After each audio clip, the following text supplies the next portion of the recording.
हमारे जितने भी बड़े बड़े स्पिरिचुअल लोग थे उन्होंने कुछ दुनिया को नया ज्ञान दिया। प्रोफेट मोहम्मद की बात करें, उन्होंने जो कुरान में कहा है वो उन्होंने कई किताब में नहीं पढ़ा था, उनके अंदर से ही तो आया था। कृष्ण भगवान ने गीता में कहा, वो भी कोई किताब में से नहीं पढ़ा था, अंदर से आया।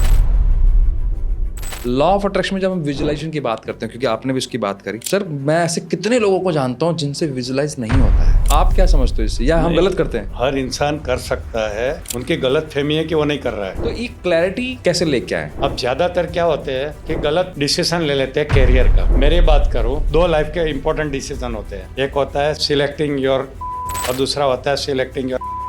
ये दोनों चीज आपके हैप्पीनेस में काम आती है। ऐसा एक टिप जो हमें एज अ पेरेंट अपने बच्चों को देना चाहिए या हमें खुद को प्रैक्टिस करना चाहिए? हस्बैंड और वाइफ का जो क्वालिटी ऑफ रिलेशनशिप है उसकी इफेक्ट जो बच्चे पे आएगी ना। 1 घंटे पहले झगड़ा हुआ, अभी उसने फिजिकल रिलेशन रखा, प्रेगनेंसी आ गई, वो बच्चा कैसा होगा? ड्रग्स पे करते हैं सर, ड्रग्स लेकर जो आज के बहुत सारे इन्फ्लुएंसर बोल भी देते हैं कि अगर आपका लॉजिकल ब्रेन आपका काम नहीं कर रहा तो आपकी जिंदगी बेकार हो जाएगी, जबकि ऐसा है नहीं। लेकिन काम तो आपके सबकॉन्शियस माइंड ने करना है। सबकॉन्शियस माइंड को अगर हमें ट्रेन करना है तो उसके लिए हमें आपसे कुछ जानना है कि कैसे कर सकते हैं। कॉन्शियस माइंड के पावर से ये पढ़ाई लिखाई होती है, अंदर से धुन आती है, आवाज निकलता है, वो सबकॉन्शियस माइंड का पावर है। नमस्कार, जय हिंद दोस्तों, आप सबका फिर से स्वागत है आपका अपना विकास के नए एपिसोड योर ओन ग्रोथ में। आज फिर हम बात करने वाले हैं इस माइंड की ताकत को कैसे बढ़ाएं। माइंड जिसके बारे में आपने बहुत कुछ सुना है ना, कॉन्शियस माइंड और सबकॉन्शियस माइंड, लेकिन इतना कॉम्प्लेक्स लगता है, इतना मुश्किल लगता है कि इससे हम दूर भागते हैं। आज इसे हम सिंपल करने वाले हैं। क्यों करने वाले हैं? आज हमारे पास हिंदुस्तान के सबसे पुराने, मैं कह सकता हूँ पुराने, क्यों कह रहा हूँ, क्योंकि सबसे एक्सपीरियंस्ड हैं। जब इस शब्द को इंडिया में लोग जानते नहीं थे तब इन्होंने इस पर काम करना शुरू किया, लोगों को ट्रेन करना शुरू किया। आज हमारे साथ हैं प्रेस्टीजियस गेस्ट डॉक्टर जितेंद्र अड़िया जी। सर आपका बहुत बहुत स्वागत है। मेरे लिए एक सौभाग्य है कि जिनको हम इतने टाइम से सीखते आ रहे हैं, जिनसे इनडायरेक्टली आज सामने मेरे बैठे हैं। धन्यवाद सर। थैंक यू विकास जी, मैं भी आपकी चैनल देखता रहता हूँ। मुझे भी लगता था, कभी विजुलाइज करता था, कभी इनसे मिलना हुए और उनकी चैनल पे जाके हमारा इंटरव्यू दे, और देखिए पावर ऑफ सबकॉन्शियस माइंड ने कर दिया। आज आपके सामने बैठा हूँ। ये तो मेरे को भी आज लगता है कि law of attraction, power of subconscious mind सच में काम करती है। मैं ऑडियंस को बता दूं, मैं बहुत टाइम से सर को सुनता आ रहा हूँ, देखता आ रहा हूँ। कहीं ना कहीं किसी माध्यम से शायद मेरे मन में बहुत एक डिज़ायर थी, बहुत डीप डिज़ायर थी कि आपसे कभी मुलाकात हो। ऐसे होगी ये मैंने कभी नहीं सोचा था। इसको पावर ऑफ इंटेंशन कहते हैं। पावर ऑफ इंटेंशन, वायनडायर की किताब है पावर ऑफ इंटेंशन। आपने इंटेंशन क्रिएट किया, क्या विश्व शक्ति ने सुना और उसने लॉ ऑफ अट्रैक्शन से हम दोनों को मिला दिया। क्या बात है, पावर ऑफ इंटेंशन। तो फिर सर मेरा सवाल भी यहीं से शुरू होने वाला है। आप इतने लोगों को ट्रेन कर चुके हैं, खुद भी एक मेडिकल प्रैक्टिशनर रहे हैं। आपको क्या लगता है कि लोग अपनी परफॉर्मेंस के पीक पे क्यों नहीं जा पाते? क्यों अपनी हर वो काम को पूरा नहीं कर पाते, जबकि क्षमता है? क्योंकि आप तो एक खुद कोच हैं, तो आपके पास वो बर्ड आई व्यू भी है कि यार इस व्यक्ति के पास क्षमता है। आपको क्या लगता है सर? बहुत सारे रीज़न होते हैं। जनरली मैंने देखा है कि 3 चीज़ों का कॉम्बिनेशन आपको मोटिवेट करता है, रिजल्ट देता है। एक तो डिज़ायर होनी चाहिए। जैसे किसी को ट्रेनर बनना है तो पहले तो ट्रेनर बनने की डिज़ायर होनी चाहिए, फिर कैसे ट्रेनर बना जाए उसका नॉलेज होना चाहिए, और फिर ट्रेनर की स्किल आनी चाहिए, डिलीवर करने की नॉलेज, तभी वो अच्छा ये बनेगा। 3 में से एक चीज़ की कमी है तो भी वो नहीं बन पाएगा। या नॉलेज नहीं है कि ट्रेनर कैसे बना जाता है, या डिज़ायर ही नहीं है, ट्रेनर बनना ही नहीं है, ठीक है, या स्किल नहीं है, जैसे बोलना ही नहीं आता है, ट्रेनर बनना है, पब्लिक स्पीकिंग नहीं है, कम्युनिकेशन पावर नहीं है, तो भी नहीं बन सकता है। ये तीनों का कम्बिनेशन आपको रिजल्ट देता है। मतलब डिजायर होनी चाहिए। पहला तो डिजायर अगर नहीं है, यानी कि इच्छा ही नहीं रखी, तो फिर ऑब्वियसली कहाँ से होगा? रिजल्ट नहीं मिलेगा। फिर उसके लिए आपको नॉलेज चाहिए। ट्रेनर बनना है तो कैसे मैं ट्रेनर बनूं, और तीसरा है स्किल होनी चाहिए। स्किल डेवलप हो सकती है। जैसे मेरी स्किल नहीं थी, मुझे पब्लिक स्पीकिंग नहीं आता था, ट्रेनर बनना था, मैंने पब्लिक स्पीकिंग की ट्रेनिंग ली क्लास पर के, तो आ गया। मैं 2 आदमी के सामने बोल नहीं सकता था, अब मैं 1000 आदमी हुआ तो भी नॉर्मली बात कर सकता हूँ। ये स्किल डेवलप की, मगर डिज़ायर थी तब ये हुआ। शुरुआत तो डिज़ायर से ही होती है। Agreed, totally agree.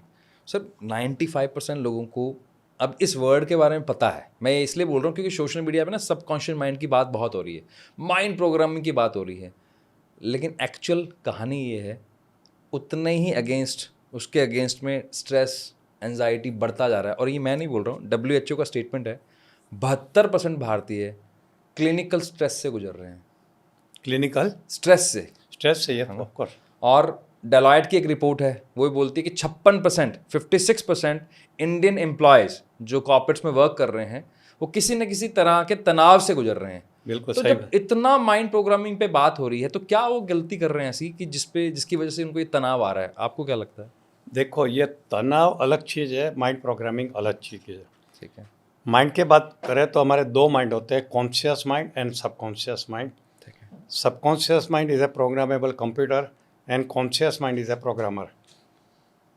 बचपन से लेकर हमारा प्रोग्रामिंग चल रहा था, अभी तक प्रोग्रामिंग चल रहा है, मगर हमने नहीं किया था, दूसरे लोगों ने किया था, हमारी सिचुएशन ने, हमारे पेरेंट्स ने, हमारे टीचर ने। और आज हम जो भी है वो हमारा ओल्ड प्रोग्रामर के रिजल्ट से जो हम जी रहे हैं। अब हमें लगता है कि ये ज़िंदगी हमें नहीं चाहिए थी, कुछ नई ज़िंदगी चाहिए, कुछ नया रिजल्ट चाहिए, तो आपको ये प्रोग्रामिंग चेंज करना पड़ेगा, क्योंकि हमारा बिहेवियर का सोर्स तो हमारा प्रोग्रामिंग होता है। ठीक है, तो ये प्रोग्रामिंग चेंज करने की भाषा को बोलते हैं रीप्रोग्रामिंग करना। तो ये रीप्रोग्रामिंग करने की जिम्मेदारी हमारी कॉन्शियस माइंड की होती है। कॉन्शियस माइंड अगर नॉलेज ले, स्किल डेवलप करे और डिज़ायर है तो अपना रीप्रोग्रामिंग कर सकता है। अब एंग्जाइटी की बात आती है, एंग्जाइटी डिप्रेशन ये अलग चीज़ है, ये कॉन्शियस माइंड की बीमारी है। जो हमारा कॉन्शियस माइंड है उसकी बीमारी है, और ये बीमारी स्ट्रेस में से आती है। स्ट्रेस का कारण हमारी आधुनिक जीवन शैली है, यानी हमारी लाइफस्टाइल है। तो लाइफस्टाइल कॉम्प्लिकेटेड होती जा रही है, उसकी वजह से स्ट्रेस आता है, उससे डिप्रेशन आता है, एंग्जाइटी आती है। तो माइंड प्रोग्रामिंग डिफरेंट चीज़ है और ये कॉन्शियस माइंड की बीमारी अलग चीज़ है। जितनी भी बीमारी है साइकोलॉजिकल नहीं, साइकेट्रिक बीमारी होती है, जैसे डिप्रेशन, शिज़ोफ्रेनिया, बाइपोलर, ये सब बीमारी कॉन्शियस माइंड की बीमारी है। बॉस बीमार है तो अपना सर्वेंट यानी सबकॉन्शियस माइंड का प्रोग्रामिंग कैसे करेगा? प्रोग्रामर ही बीमार है तो उसको तो साइकेट्रिस्ट के पास जाके अपने इलाज करना पड़ेगा, और वो एक बार नॉर्मल हो जाए तो फिर अपना सबकॉन्शियस माइंड का रीप्रोग्रामिंग कर सकता है। तो ये Okay. दोनों अलग अलग चीज़ें हैं। रीप्रोग्रामिंग करना अलग चीज़ है, कॉन्शियस माइंड को हेल्दी रखना ये अलग चीज़ होती है। तो फिर अगर कॉन्शियस माइंड को हेल्दी रखना है, तो उसके लिए क्या करें? कोई ऐसी एक्टिविटी या कोई ऐसी एक टिप बता दीजिए, जिससे ऑडियंस को लगे कि हाँ, मैं कुछ सिंपल जो पूरी दुनिया करती है, मेडिटेशन मेडिटेशन मेडिटेशन। ओके, जितना ज़्यादा मेडिटेशन करोगे उतना ज़्यादा हेल्दी आपका कॉन्शियस माइंड रहेगा। यही है। ये स्ट्रेस के ज़माने में जैसे हमारे लिए खाना ज़रूरी है, ऑक्सीजन ज़रूरी है, वैसे meditation should be A necessity not a luxury. मैं तो सबको ये कहता हूँ, इसलिए पूरी दुनिया में होता है। आई वॉज सरप्राइज, मैं अमेरिका यूरोप के बहुत सारी यूनिवर्सिटी में गया हूँ, मैं डिपार्टमेंट देखे। दुनिया की हर यूनिवर्सिटी में मेडिटेशन के डिपार्टमेंट हुआ करते थे। इंडिया की कोई यूनिवर्सिटी में मैंने अभी तक नहीं देखा मेडिटेशन का डिपार्टमेंट। यहाँ तो सर ये बोलते हैं कि मेडिटेशन मतलब बूढ़ों को करना है, बूढ़ों बुजुर्गों को करना है, या तो धार्मिक प्रैक्टिस है, हाँ, या बाकी धार्मिक। धर्म वाले एक्सेप्ट नहीं करते। मेडिटेशन इज नॉट ए धार्मिक practice, it is a scientific process जो हमें हेल्दी रखने के लिए ज़रूरी है। तो हर प्रॉब्लम का जवाब मेडिटेशन में से आता है।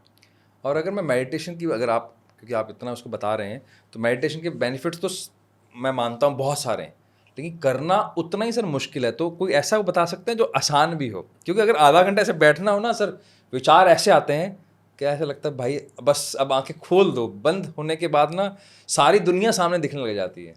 नहीं, एक्चुअली बिलीफ बनाई गई है कि मेडिटेशन डिफ़िकल्ट है। Meditation is not doing anything, it is doing nothing. आप इनटली बैठे रहो। आपने कछुए को देखा होगा, कछुआ 200 साल क्यों जीता है? क्योंकि ज़्यादातर वो मेडिटेटिव लेवल पे रहता है, ऐसा ही रहता है वो। जब खाना पीने की ज़रूरत पड़ी तो उधर भाग के खाना खा लेता है, फिर मेडिटेशन में चला जाता है। 200 साल जीता है वो, हम 100 साल से कम जीते हैं। तो मेडिटेशन इज डूइंग नथिंग जैसी बात समझ लो ना ऐसा। और कोई भी नई स्किल डेवलप करोगे तो डिफ़िकल्टी आएगी, एक्सीडेंट भी होगा, गिरोगे भी। जैसे साइकिल या स्कूटर सीखते हैं हम, तो शुरुआत में तो हमने नहीं चलाया, गिरे 2-3 बार, गलतियाँ की, एक्सीडेंट किया, बाद में सीख गए। तो मेडिटेशन करना अभी एक स्किल है और सबसे ईजी स्किल है। और मेडिटेशन इज डूइंग नथिंग, आंख बंद करके शांत जगह पे शांति से बैठे रहने का है। विचार आता है आने दो। जैसे हम बालकनी में खड़े और नीचे ट्रैफिक चल रहा है, साक्षी भाव से हम देखते रहते हैं, वैसे विचारों का ट्रैफिक चल रहा है, बस देखते जाओ देखते जाओ। एक दिन वो ट्रैफिक धीरे धीरे धीरे कम होता जाएगा और आप फिर अपनी दुनिया में चले जाओगे। It is not difficult. ये हमने ऐसा सोच लिया कि डिफ़िकल्ट है। मेडिटेशन बहुत बड़ी आर्ट है, ये है, ऐसा नहीं है। और मैं तो सबको बोलता हूँ मेडिटेशन सीखना है और प्रैक्टिस करना है ना, तो इंडिया में 2 बड़ी बड़ी संस्था है। एक तो विपासना सेंटर जी, जो दुनिया के हर सिटी में, दूसरा ब्रह्मा कुमारी का सेंटर। कहीं भी हर घर के बाजू में ब्रह्मा कुमारी का सेंटर रहता है। वहाँ जाओ, थोड़ा सा लेक्चर सुनो, वहाँ मेडिटेशन रूम होता है, वो एटमॉस्फेयर ही ऐसा है ना कि जाके बैठ जाओ, वो वहाँ पे स्पॉट पे देखते रहो, आप मेडिटेटिव लेवल पे चले जाओगे। कोई गुरु के पास भी नहीं जाने की ज़रूरत है, ब्रह्मा कुमारी के कोई भी सेंटर में जाके बैठ जाओ या विपासना कर लो। खास बात यह है कि दोनों फ्री है, they are not commercial things. कोई आपसे पैसा कहीं भी नहीं मांगता है, आपको दान देना है स्वेच्छा से दो, मगर जाके अपना भला करो। तो मैं तो सबको बोलता हूँ मेडिटेशन सीखने के लिए दोनों में से कोई संस्था में जाओ, साल में एक बार कम से कम विपासना किया करो, जो थोड़े डिफ़िकल्ट है, क्योंकि ज़िंदगी में हम 1 घंटा भी शांत नहीं बैठे, चुप नहीं बैठे, और वहाँ 10 दिन चुप बैठना पड़ता है, मौन रखना पड़ता है, जो डिफ़िकल्ट है। तो ठीक है, घर से स्टार्ट करो, थोड़ा ब्रह्मा कुमारी के सेंटर में जाके करो, और बाद में लास्ट में विपासना करो। विपासना इज़ अमेजिंग, अमेजिंग है। That's great sir, sounds interesting sir. Sir मैं थोड़ा सा और डीप में जाना चाहूँगा, लेकिन बेसिक पर ही बात करते हुए, एक है हमारा सबकॉन्शियस माइंड, एक है हमारा कॉन्शियस माइंड, और आपने इस पर बहुत ज़्यादा वर्क किया है। 125 से ज़्यादा किताबें आप इसी टॉपिक के इर्द गिर्द अलग अलग तरह से लिख चुके हैं, मैं सही बोल रहा हूँ सर? नहीं, डिफरेंट टॉपिक पे है। माइंड पावर के ऊपर, सबकॉन्शियस माइंड के ऊपर भी 10-15 तो होगी। अच्छा। मगर 125 में बहुत सारे सब्जेक्ट है, जिसमें रिलेशनशिप है, कैरियर सिलेक्शन है, how to select your life partner है, ब्रेकअप के ऊपर लिखी है, कन्फ्यूजन टू क्लैरिटी लिखी है, ट्रांजैक्शनल एनालिसिस के ऊपर लिखी है, बहुत सारे सब्जेक्ट के ऊपर लिखी है मैंने। ग्रेट। तो सर कॉन्शियस माइंड और सबकॉन्शियस माइंड पहले किसे ट्रेन करना चाहिए, और क्या क्या एक्टिविटीज़ कर सकते हैं इन दोनों को? पहले तो दोनों का अलग अलग थोड़ा सा काम बता दीजिए जो हमारी डे टू डे लाइफ में काम आता है। यस, देखिए, कॉन्शियस एंड सबकॉन्शियस दोनों माइंड होते हैं, and mind is not brain. Brain is hardware and mind is software. ये सॉफ्टवेयर है, माइंड है वो। ऐसे 2 सॉफ्टवेयर होते हैं जिसको हम कॉन्शियस माइंड, सबकॉन्शियस माइंड कहते हैं। पावर का डिस्ट्रीब्यूशन देखो तो conscious mind is only 10%, 90% is subconscious mind. अब दोनों के पावर बताऊं, जो अच्छा दोनों की रिलेशनशिप क्या है। कॉन्शियस माइंड जिनके पास 10% पावर है, बॉस है, 90% पावर है, वो हमारा सर्वेंट है। इट इज़ लाइक अलादीन का जादुई चिराग। जो जीनी था उसके पास ज़्यादा पावर था अलादीन से ज़्यादा, मगर जीनी वही करता था जो अलादीन कहता था, उनकी इच्छा पूरी करता था सब। तो भगवान ने ऐसा ही कुछ बनाया है, but this is a sleeping giant, subconscious mind. तो हमारे कॉन्शियस माइंड को ये ट्रेनिंग देनी चाहिए कि how to use the power of subconscious mind. अब कॉन्शियस माइंड के पावर को देखें तो हम यूजुअली जितने भी पावर यूज़ करते हैं जीवन में, वो सभी के सभी कॉन्शियस माइंड के। Thinking, logic, analysis, interpretation, selection, calculation, बाद में इंटेलिजेंस क्वोशंट यानी IQ, उसके बाद decision, action and all the senses यानी 5 इंद्रियों का काबू, ये सब कॉन्शियस माइंड के पावर है। अब आप बोलोगे बचा क्या, माइंड पावर तो यही है, यूज़ करते हैं ना। तो सबकॉन्शियस माइंड जो इससे 10 टाइम ज़्यादा बड़ा है, उसका पावर क्या है? तो उसके बहुत एक एक पावर ऐसा है ना जो आपकी ज़िंदगी बदल सकता है। उसमें सबसे पहला काम है कि प्लानिंग। देखिए, हम कोई भी काम करने के पहले प्लानिंग करते हैं। अब भगवान ने क्या आइडिया किया है कि दोनों को प्लानिंग की जिम्मेदारी दी है। और एक डिफरेंस ये भी है कि conscious mind is a human mind and subconscious mind is a divine mind. तो दोनों प्लानिंग करेंगे तो ह्यूमन माइंड का प्लानिंग एक होगा, एक डिवाइन माइंड का प्लानिंग होगा। दोनों एक दूसरे के ऑपोजिट में होगा तो जीतेगा कौन? डिवाइन माइंड वाला। बिल्कुल। मैं हमेशा एग्जांपल ऐसे देता हूँ। मेरा छोटा ब्रदर सीनियर IAS ऑफिसर था और है भी अभी। उनको IAS बनने का गोल रखा था। उसने सबकॉन्शियस माइंड को दे दिया कि मुझे IAS बनना है। सबकॉन्शियस माइंड ने डिवाइन प्लानिंग किया और वो प्लानिंग चल रहा था, इतने में उसने कॉन्शियस माइंड से भी प्लानिंग शुरू कर दिया कि मैं मैट्रिक पास हुआ हूँ, फादर को पैसे की ज़रूरत है तो कोई छोटी मोटी नौकरी कर लो। तो उसने बैंक में क्लर्क की नौकरी के लिए अप्लाई किया, फेल हो गया। उसके बाद उसने LIC में नौकरी के लिए किया, फेल हो गया। टाइम्स ऑफ इंडिया में जर्नलिस्ट बनने के लिए किया, नॉट सिलेक्टेड। एक रूरल मैनेजमेंट की कॉलेज में अप्लाई किया, नॉट सिलेक्टेड। तो ये कितने सारे इंटरव्यूज़ दिए, टेस्ट दिए, रिटर्न एग्ज़ाम दी, हर जगह नॉट सिलेक्टेड। फिर कंटाल के उसने IAS की एग्ज़ाम दी और पहली ट्रायल में पास हो गए। है, अब देखो, कॉन्शियस माइंड से ये सभी नौकरी की ट्राई किया, हर जगह फेल और सीधा IAS में फर्स्ट ट्रायल में पास। तो मैं उसको कैसे एनालाइज किया कि उसने कॉन्शियस माइंड से छोटे छोटे गोल के ऊपर काम करना शुरू किया, उसका प्लानिंग किया, जबकि सबकॉन्शियस माइंड को उसने पहले से बोल दिया था कि मुझे तो IAS बनना है। तो ये सबकॉन्शियस माइंड ने इट मेड श्योर कि वो हर छोटे छोटे चीज़ में वो निष्फल होता था। अब मान लीजिए कि वो बैंक में क्लर्क बन जाता था तो IAS की तैयारी के लिए टाइम नहीं मिलता था, तो कभी IAS नहीं बनता था। जर्नलिस्ट बन जाता था तो वो भाग दौड़ में उसको टाइम नहीं मिलता था।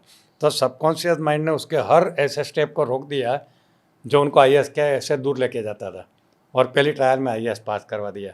कॉन्शियस माइंड का हर प्लानिंग निष्फल, सबकॉन्शियस माइंड का प्लानिंग उनके सामने है, जो हमने किसी ने नहीं सोचा था। गुजराती मीडियम में पढ़ा हुआ लड़का इंग्लिश में आईएएस की एग्ज़ाम दे, 22 साल की उम्र में फर्स्ट ट्रायल में पास हो जाए, ये गुजरात का भी एक रिकॉर्ड है, सोचिए। और ये हुआ। पावर ऑफ सबकॉन्शियस माइंड ये होता है। तो प्लानिंग सबकॉन्शियस माइंड करता है। प्लानिंग के बाद वो आपके लिए अपॉर्चुनिटी क्रिएट करता है। आपको जो गोल पे पहुंचना है ना, देखिए गोल तक कब पहुंचते हैं कि जब हमें अपॉर्चुनिटी मिले, अवसर मिले, और वो अवसर को पहचान के उसके ऊपर हम राइट एक्शन लें तो हमें रिजल्ट मिलता है। तो ये अवसर को क्रिएट करने का काम करता है हमारा सबकॉन्शियस माइंड, और कॉन्शियस माइंड उसको पहचान के उसके ऊपर एक्शन लेने का काम करता है। सबकॉन्शियस माइंड ऑलवेज बैकग्राउंड में काम करता है, और वो हमेशा आपका भला चाहता है, आपको इवन गलत कामों से बचाता है। कभी कभी ऐसा होता है कि हम कुछ गलत काम करने का सोच रहे हैं, अंदर से आवाज़ आती है, रहने दे, मत करिए, अच्छा नहीं है। वो कौन कहता है? आपका सबकॉन्शियस माइंड। वो आपका मॉरल गाइड है, इवन हमारा बॉडी गार्ड है। हमारे बॉडी के रिफ्लेक्सेस सबकॉन्शियस माइंड के हाथ में है। आप रास्ते पे जा रहे हैं, अचानक कोई वाहन आपके ऊपर आ गया, तो आप क्या सोचते हैं कौन सा वाहन है, कौन सी कंपनी का है? आप सीधा अपने आप को बचा लेते हैं, रिएक्ट करते हैं, बिल्कुल। हाँ। ये रिफ्लेक्स एक्शन। बाद में सोचते हैं कि क्या हुआ, पहले अपने आप को बचा लो। तो ये बचाने का काम हमारा रिफ्लेक्सली हो जाता है, वो हमारा सबकॉन्शियस माइंड का कंट्रोल है। तो हमारा मॉरल गाइड भी है और हमारा बॉडी गार्ड भी है। बाद में आइडिया का क्रिएशन वो सबकॉन्शियस माइंड से आता है। ओके। जितने भी नए आइडिया होता है ना, सबकॉन्शियस माइंड से आता है। बाद में आपका स्पिरिचुअल क्वोशंट, हमारे 3 मेन क्वोशंट होते हैं, IQ, EQ, SQ। IQ conscious mind के पास है, EQ and SQ subconscious mind के पास है। Emotional quotient and spiritual quotient. Okay. बाद में हमारे वातावरण के ऊपर उसका काबू है, you can create the environment जो चाहिए वो। बाद में आपका प्लानिंग वो करता है, मैंने जैसे कहा ऐसा आपको राइट इंसान की राइट टाइम पे पहचान करवा देता है, इंट्रोडक्शन करवा देता है सबकॉन्शियस माइंड। तो इवन वातावरण के ऊपर उसका कंट्रोल है। हमने सुना है कि दीपक राग गाने से आग लगती थी, जी। राग मल्हार गाने से बारिश आता था। ये इसका एग्जाम्पल है पावर ऑफ सबकॉन्शियस माइंड का। देखो यूनिवर्स के ऊपर भी उसकी इफेक्ट होती है। एक फिल्म आई थी 10 कमांडमेंट, बॉलीवुड की फिल्म थी। उसमें दिखाते मोसेस रिक्वेस्ट करते हैं समंदर को, समंदर में रास्ता हो जाता है और वो सब चल के निकल जाते हैं। 10 कमांडमेंट फिल्म में दिखाते हैं। सबकॉन्शियस माइंड का इतना पावर है कि ये रास्ता भी कर दे ऐसा।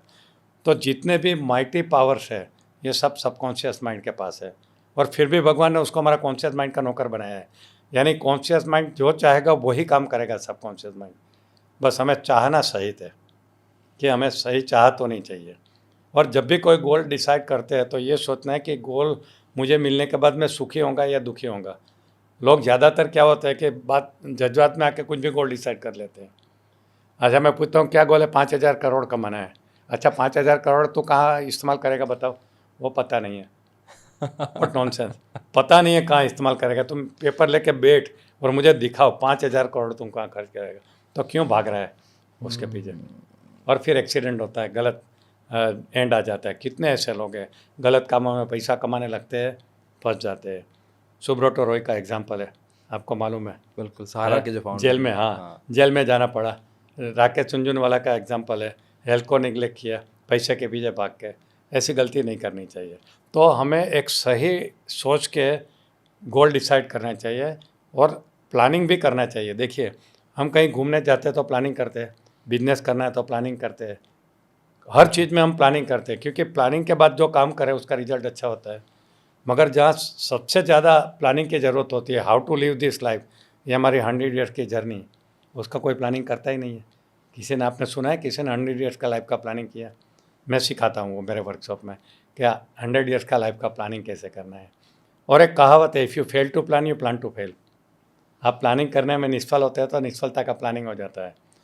दूसरा है कि if you don't design your life it will be design by default बन जाएगी। और मैंने देखा है 99% लोगों की लाइफ बाय डिफ़ॉल्ट होती है। मेडिकल डॉक्टर बनना था, मेडिकल में एडमिशन नहीं मिला, इंजीनियरिंग में घुस गए। इलेक्ट्रॉनिक चाहिए था, उसमें एडमिशन नहीं मिला, सिविल इंजीनियर बन गए। नौकरी करना था, नौकरी नहीं मिली, कुछ छोटा सा धंधा चालू कर दिया। यहाँ धंधा नहीं चालू हुआ, कनाडा का PR लेके कनाडा चले गए। एवरीथिंग इज़ बाय डिफ़ॉल्ट, कोई प्लानिंग से नहीं है। तो डिफ़ॉल्ट वाली ज़िंदगी ज़्यादातर लोग जीते हैं। तो मैं तो सबको कहता हूँ लिव बाय डिज़ाइन, अपनी लाइफ की डिज़ाइन खुद बनाओ। और वो कॉन्शियस माइंड का काम है लाइफ की डिज़ाइन बनाने का। मुझे कैसी ज़िंदगी चाहिए, गोल सेटिंग की बात करें तो it is designing your life. और गोल सेटिंग में सिर्फ फिजिकल गोल को ही गोल समझते हैं लोग। किसी का भी गोल चार्ट देखोगे, गाड़ी, बंगला, मर्सिडीज, इनकम, उससे आगे कुछ नहीं रहता है। मैं कहता हूँ होलिस्टिक गोल रखिए, फिजिकल गोल, मेंटल गोल, सोशल गोल, स्पिरिचुअल गोल।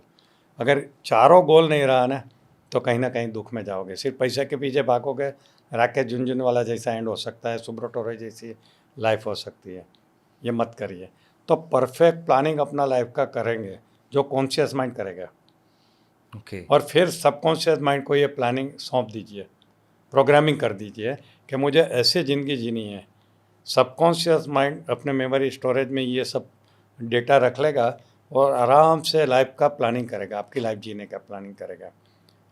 और वो प्लानिंग के बाद आपके लिए अपॉर्चुनिटी क्रिएट करेगा और आपको इंडिकेशन देगा कि तुम्हें जहाँ पहुँचना है ना उसका ये अपॉर्चुनिटी है, टेक दिस अपॉर्चुनिटी। तो इतना सबकॉन्शियस माइंड का रोल आएगा। फिर कॉन्शियस माइंड को अपॉर्चुनिटी को पहचान के एक्शन लेना होगा, तब आपको सफलता मिलती है।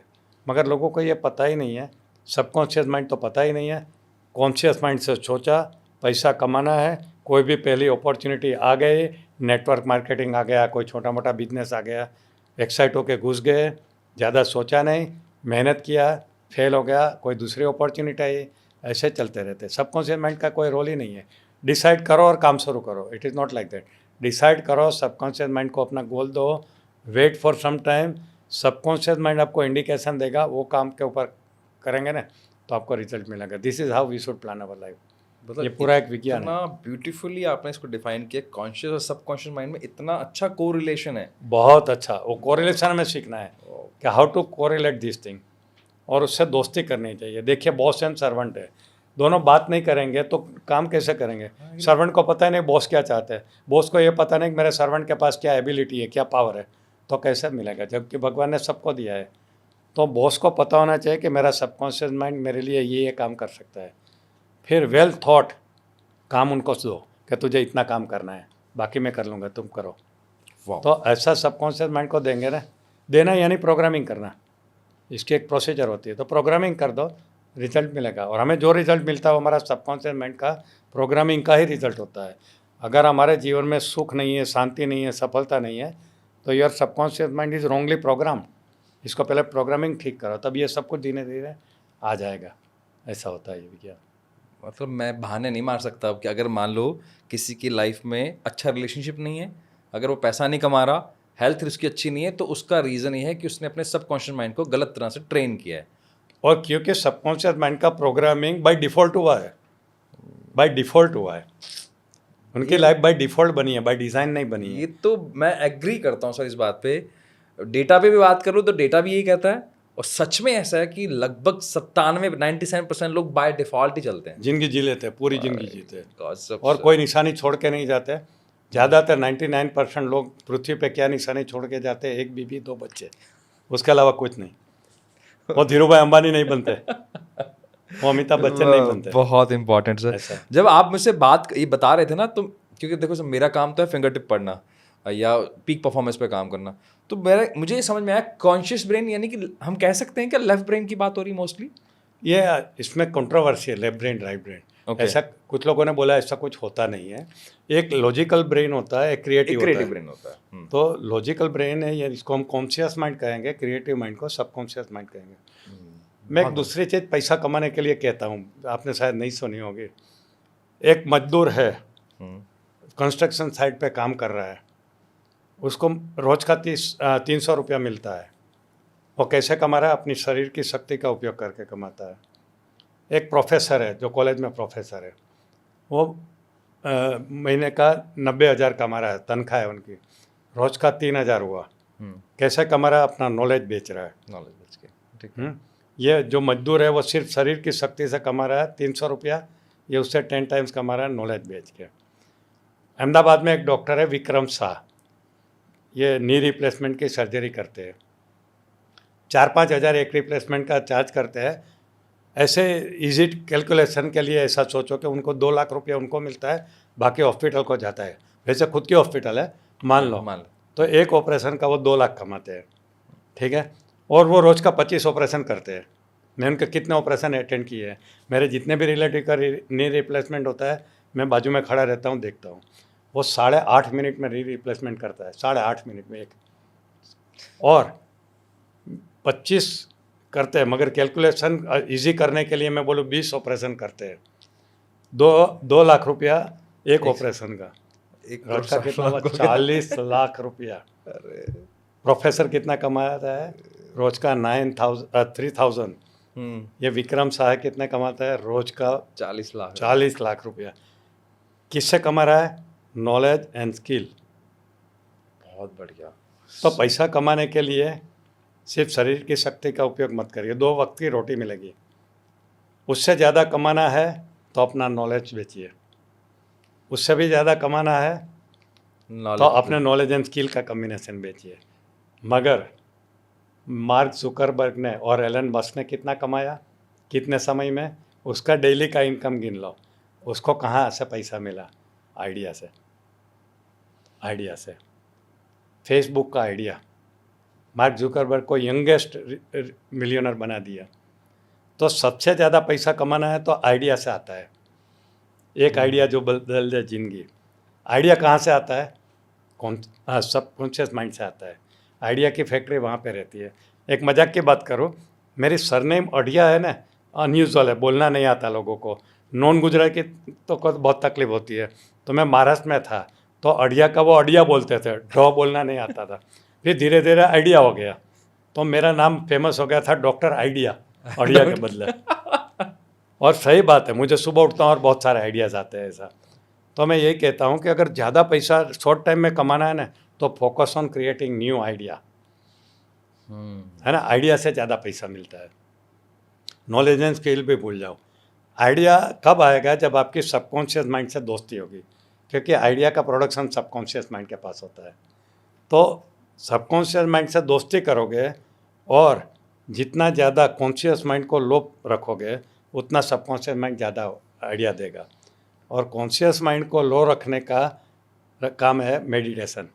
जितना ज़्यादा मेडिटेशन करोगे इतना आपका सबकॉन्शियस माइंड एक्टिवेट होगा और आपको अपने गोल तक पहुंचाने के शॉर्टकट बताएंगे, नए नए आइडिया देंगे, आपने सोचा नहीं होगा उससे भी ज़्यादा सक्सेस देंगे।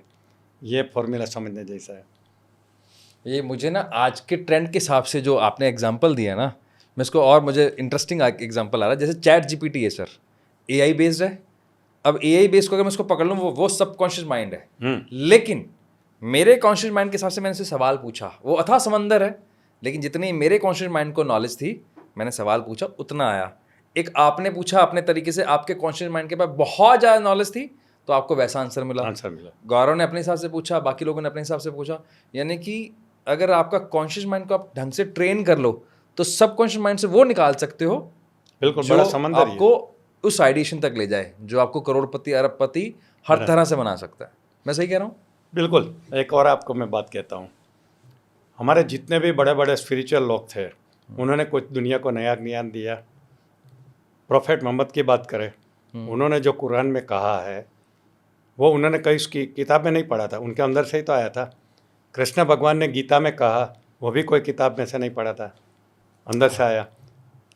महावीर भगवान ने कहा, वो भी कहीं किताब में नहीं पढ़ा था, अंदर से आया था। बुद्ध भगवान ने कहा, वो भी अंदर से आया था। तो अंदर से यानी कहाँ से आता है? तो एक यूनिवर्सल डेटाबेस होता है। ये डेटाबेस में से वो विड्रॉ करते हैं, वो उसके वाहक बनते हैं और अपने अंदर लाते हैं और फिर दुनिया को देते हैं। सब लोग क्यों नहीं कर सकते? क्योंकि हमारा कॉन्शियस और सबकॉन्शियस माइंड के बीच में एक फ़िल्टर रहता है, हम ढक्कन कहे उसको। तो ये फिल्टर की वजह से हमारा कुछ से ज़्यादा ज्ञान मिलता ही नहीं है। ज्ञान 2 जगह से आता है, एक तो इंपोर्ट करते हैं हम, यानी किताबें पढ़े, यूट्यूब के वीडियो देखे। अब ज़्यादातर हम लोगों को सिखाते हैं वो कहीं ना कहीं से सीखा है हमने, और फिर हमारे यूट्यूब के माध्यम से लोगों को सिखाते हैं। एक होता है जो अंदर से प्रकट होता है, जो भगवान कृष्ण का एग्जाम्पल, प्रोफेट मोहम्मद का, गुरु नानक का गुरुबानी है, ये सब जो है वो। तो ये कैसे होता है? तो कभी कभी उनका ढक्कन खुल जाता है जो नॉलेज को दबा के रखा था, और अचानक भगवत गीता प्रकट होती है, कुरान प्रकट होती है, बुद्ध भगवान का ज्ञान प्रकट होता है। तो इसकी टेक्नोलॉजी सीखने जैसी है। कि क्या करें कि हमारा ढक्कन खुल जाए और ऐसा ज्ञान हमारे अंदर से निकले जो अभी तक पृथ्वी में किसी के पास नहीं था। तो मेरा अभी एक गोल है ये ढक्कन खोलने वाली टेक्नोलॉजी ढूंढने का, कि क्या करें कि मैं ये जो सिखा रहा हूँ लोगों को तो मैंने कहीं से पढ़ा है है ना, मैं तो वाहक हूँ, इधर से सीखा उधर। मुझे एक आदमी ने पूछा, डॉक्टर डी आप क्या करते हैं? मैं बोला हेरा फेरी का धंधा करता हूँ। अच्छा, वो तो डर गया, बोले क्या हेरा फेरी करते हो? बोला अंग्रेजी किताब में से पढ़ के मैं गुजरातियों को गुजराती में सिखाता हूँ, मेरा दाना पानी निकलता है, हेरा फेरी तो हुआ ना, मेरा खुद का तो कोई ज्ञान नहीं है। मगर अब मेरा एक सपना है कि मैं ऐसा ज्ञान ढूंढूँ जो कहीं भी नहीं है, यानी ढक्कन खुलने वाली टेक्नोलॉजी ढूंढ रहा हूँ। एक बार ढक्कन खुलने वाली टेक्नोलॉजी आ जाएगी ना तो एक नया इतिहास बन जाएगा। दूसरी एक चीज़ है कि हम कहते हैं ना कि हम पाप पुण्य करते हैं, उसका हिसाब रहता है चित्रगुप्त के पास जी और हमें उसका रिजल्ट मिलता है। जी। तो ये चित्रगुप्त कहाँ है और उसने कहाँ अकाउंट रखा है? अगर ये बात सच है तो कहीं ना कहीं तो हिसाब होगा ना, कौन से फॉर्मेट में होगा, कितना बड़ा उनका चोपड़ा होगा जिसके अंदर लिखा होगा। और अगर वहाँ पहुँचने का हमें एक्सेस मिल जाए तो हमारे पाप के हिसाब को हम डिलीट कर सकते हैं ना, है ना, डिलीट कर सकते हैं। अच्छा रैशनल थॉट है सर ये। तो मैं सोच रहा हूँ यार कहीं ना कहीं एक्सेस मिल जाए, इनका पासवर्ड मिल जाए चित्रगुप्त का चोपड़े का, और हमने अभी तक सभी ने कुछ ना कुछ तो गलत काम किया रहता है, वहाँ जाके डिलीट मार दे तो हम अगले जन्म में सुखी हो जाए, क्योंकि पाप की सज़ा मिलेगी नहीं। ये कहाँ लिखा है ये टेक्नोलॉजी? अब धीरे धीरे मुझे क्लू मिल रहा है कि how to delete karmic account. Okay इसके ऊपर मैं अभी रिसर्च कर रहा हूँ, ये दो चीज़ के ऊपर, कि कार्मिक रिकॉर्ड कहाँ है, इसको कैसे डिलीट किया जाए या बदला जाए, उसमें पुण्य के पाप के बदले पुण्य लिखा जाए वहाँ पे। वाह। और दूसरा है कि ये जो बड़े बड़े ज्ञानी ने जो ज्ञान दिया जो अंदर से उत्पन्न हुआ, कहीं पढ़ने को नहीं गए, तो वो ढक्कन खुलने वाली टेक्नोलॉजी कहाँ है ऐसा। तो अब यानी मैंने नेचुरल जो सक्सेस होती है ना देख लिया, मैंने पैसा कमा लिया, दुनिया घूम लिया। मैं 3 बार लास वेगास गया, तीसरी बार तो मैं 9 बजे सो गया, मेरे साथ आया था, सर पकड़ के बैठ गया, मैं तुम्हारे साथ क्यों आया, तुम लास वेगास में 9 बजे रात को सो जाते। मतलब मुझे कुछ एक्साइटमेंट दिखता ही नहीं है, क्योंकि मेरा थर्ड विजिट था। उससे तो मुझे नींद से उठूंगा सुबह तो ज़्यादा प्रेस लगूंगा, यहाँ रात भर घूमता रहूँगा कैसीनो में, तो सुबह में बीमार हो जाऊँगा, मुझे नहीं आना है, तू जा। तो मैंने दुनिया इतनी देख ली, दुनिया की सभी पाप नगरी देख ली, सन सिटी देखा, मकाऊ देखा, लास वेगास देखा, कितने क्रूज प्रोग्राम किए।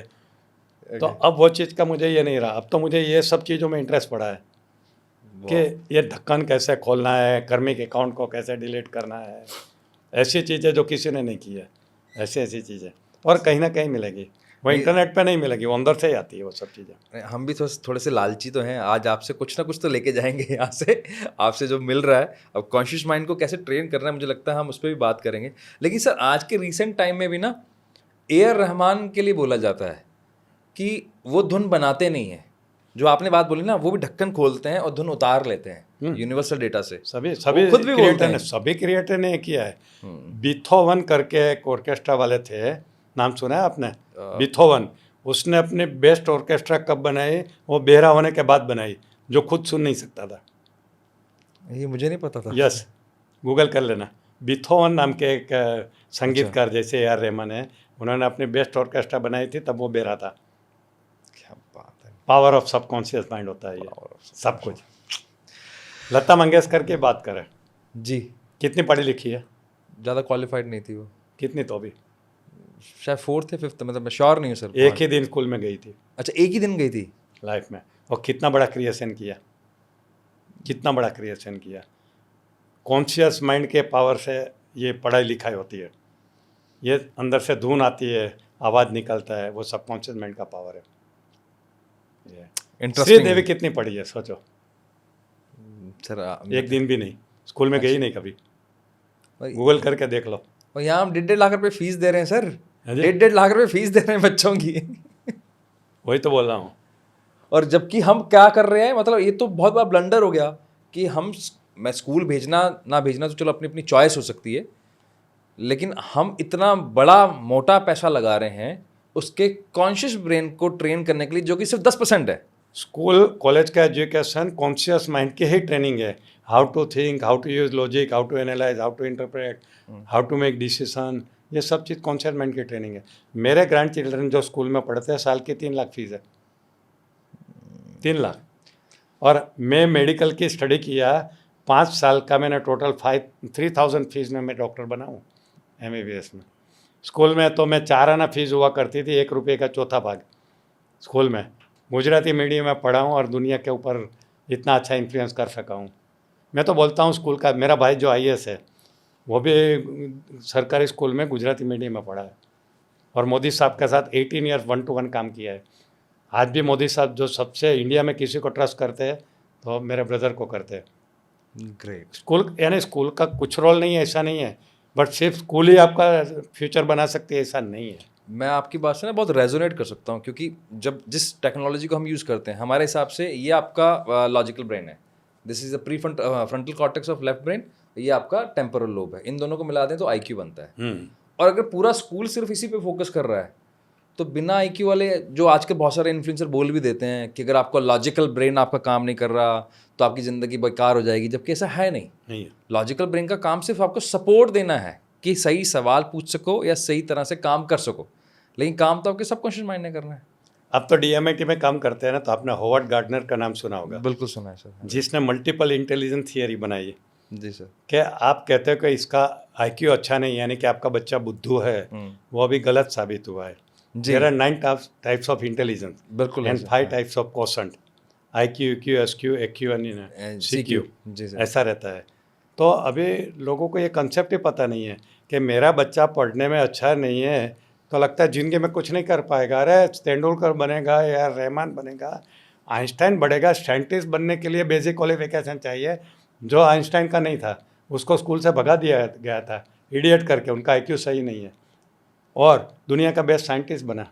तो जो पेरेंट्स के अंदर गलत फहमी है कि मेरा बच्चा अच्छी स्कूल में पढ़ेगा तो बड़ा आदमी बनेगा, कुछ करेगा नहीं, मुकेश अंबानी की नौकरी करेगा अगर बाकी का क्वेश्चन सही नहीं है तो, है ना।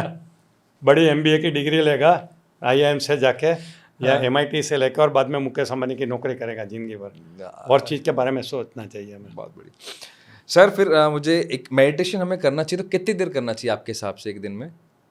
जितना आपका उम्र है उतनी मिनट रोज। क्या फॉर्मूला आपकी दिया एज सर? क्या है?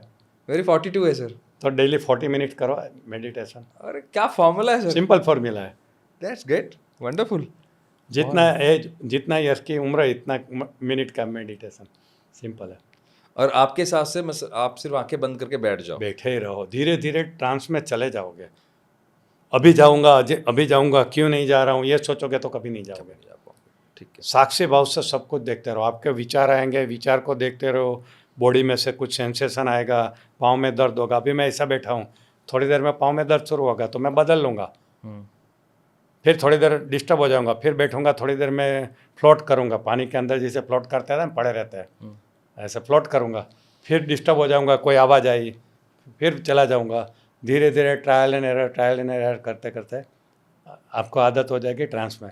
जैसे हम साइकिल सीखते थे शुरू में तो कितना बैलेंस करना पड़ता था, कितना कॉन्शियसली करते थे, अब तो पता ही नहीं कि हम बैलेंस कर रहे हैं, चल के जा रहे हैं। बिल्कुल वैसा ही मेडिटेशन का है।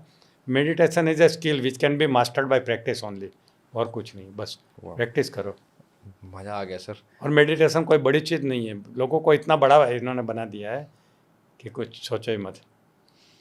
और एक बात है कि मेडिटेशन हमारा हिंदुस्तानी संस्कृति है, दुनिया की हर यूनिवर्सिटी में उसके डिपार्टमेंट रहते हैं एक्सेप्ट इंडिया। मैंने अभी तक इंडिया की कोई यूनिवर्सिटी में डिपार्टमेंट ऑफ मेडिटेशन नहीं देखा है। आपने देखा है कहीं पे? मैंने कहीं नहीं देखा सर। और इत्तेफाकन हमारे एक इससे पहले वाले पॉडकास्ट में स्वामी अखंड स्वामी जी हैं जो गुजरात से ही हैं, अक्षरधाम के साथ जुड़े हुए हैं, और शिकागो के वो हैं, क्या कहते हैं अपना, प्रभारी है, उसको कोठारी स्वामी कहते हैं या इंचार्ज कहते हैं। तो शिकागो से पढ़े हुए हैं वो कहते हैं वहाँ स्कूल में सिखाया जाता है ग्रेटिट्यूड करना, वहाँ पर मेडिटेशन सिखाया जाता है, और यहाँ हमारे यहाँ से निकला हुआ और हमारे स्कूल में इसकी बात करने से होता है। इट्स ओल्ड स्कूल का। ओल्ड स्कूल, हाँ, मैं वही बोला। मेरा बेटा न्यूयॉर्क में प्रोफेसर है इकोनॉमिक्स का, ओके, और उसने बहुत कॉलेज बदली, तो जो सिटी में उनकी पोस्टिंग हुई मैं वहाँ जाता हूँ, उनके साथ रहता हूँ, उनकी कॉलेज में जाता हूँ, लटार मारता हूँ, देखता हूँ, तो हर जगह मैंने देखा डिपार्टमेंट ऑफ मेडिटेशन। और इंडिया में even Bombay university, Delhi university, Calcutta university, कहीं भी मैंने नहीं देखा है मेडिटेशन के बारे में। अब कैसे आगे बढ़ेंगे देखो। सही बात है सर। चलते हैं हम सबकॉन्शियस माइंड की तरफ। अब सबकॉन्शियस माइंड पे को अगर हमें ट्रेन करना है, यानी कि प्रोग्रामिंग करना है, प्रोग्रामिंग करनी, तो उसके लिए हमें आपसे कुछ जानना है कि कैसे कर सकते हैं उसको। देखिए, सबकॉन्शियस माइंड को इनर माइंड भी कहते हैं, कॉन्शियस माइंड को आउटर माइंड कहते हैं।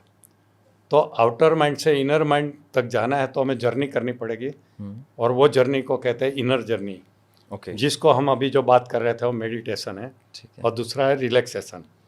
मेडिटेशन या रिलैक्सेशन दोनों सेम जर्नी है, इनर जर्नी। नाम अलग अलग है, टेक्निक थोड़ी सी अलग अलग है, बाकी और कुछ नहीं है।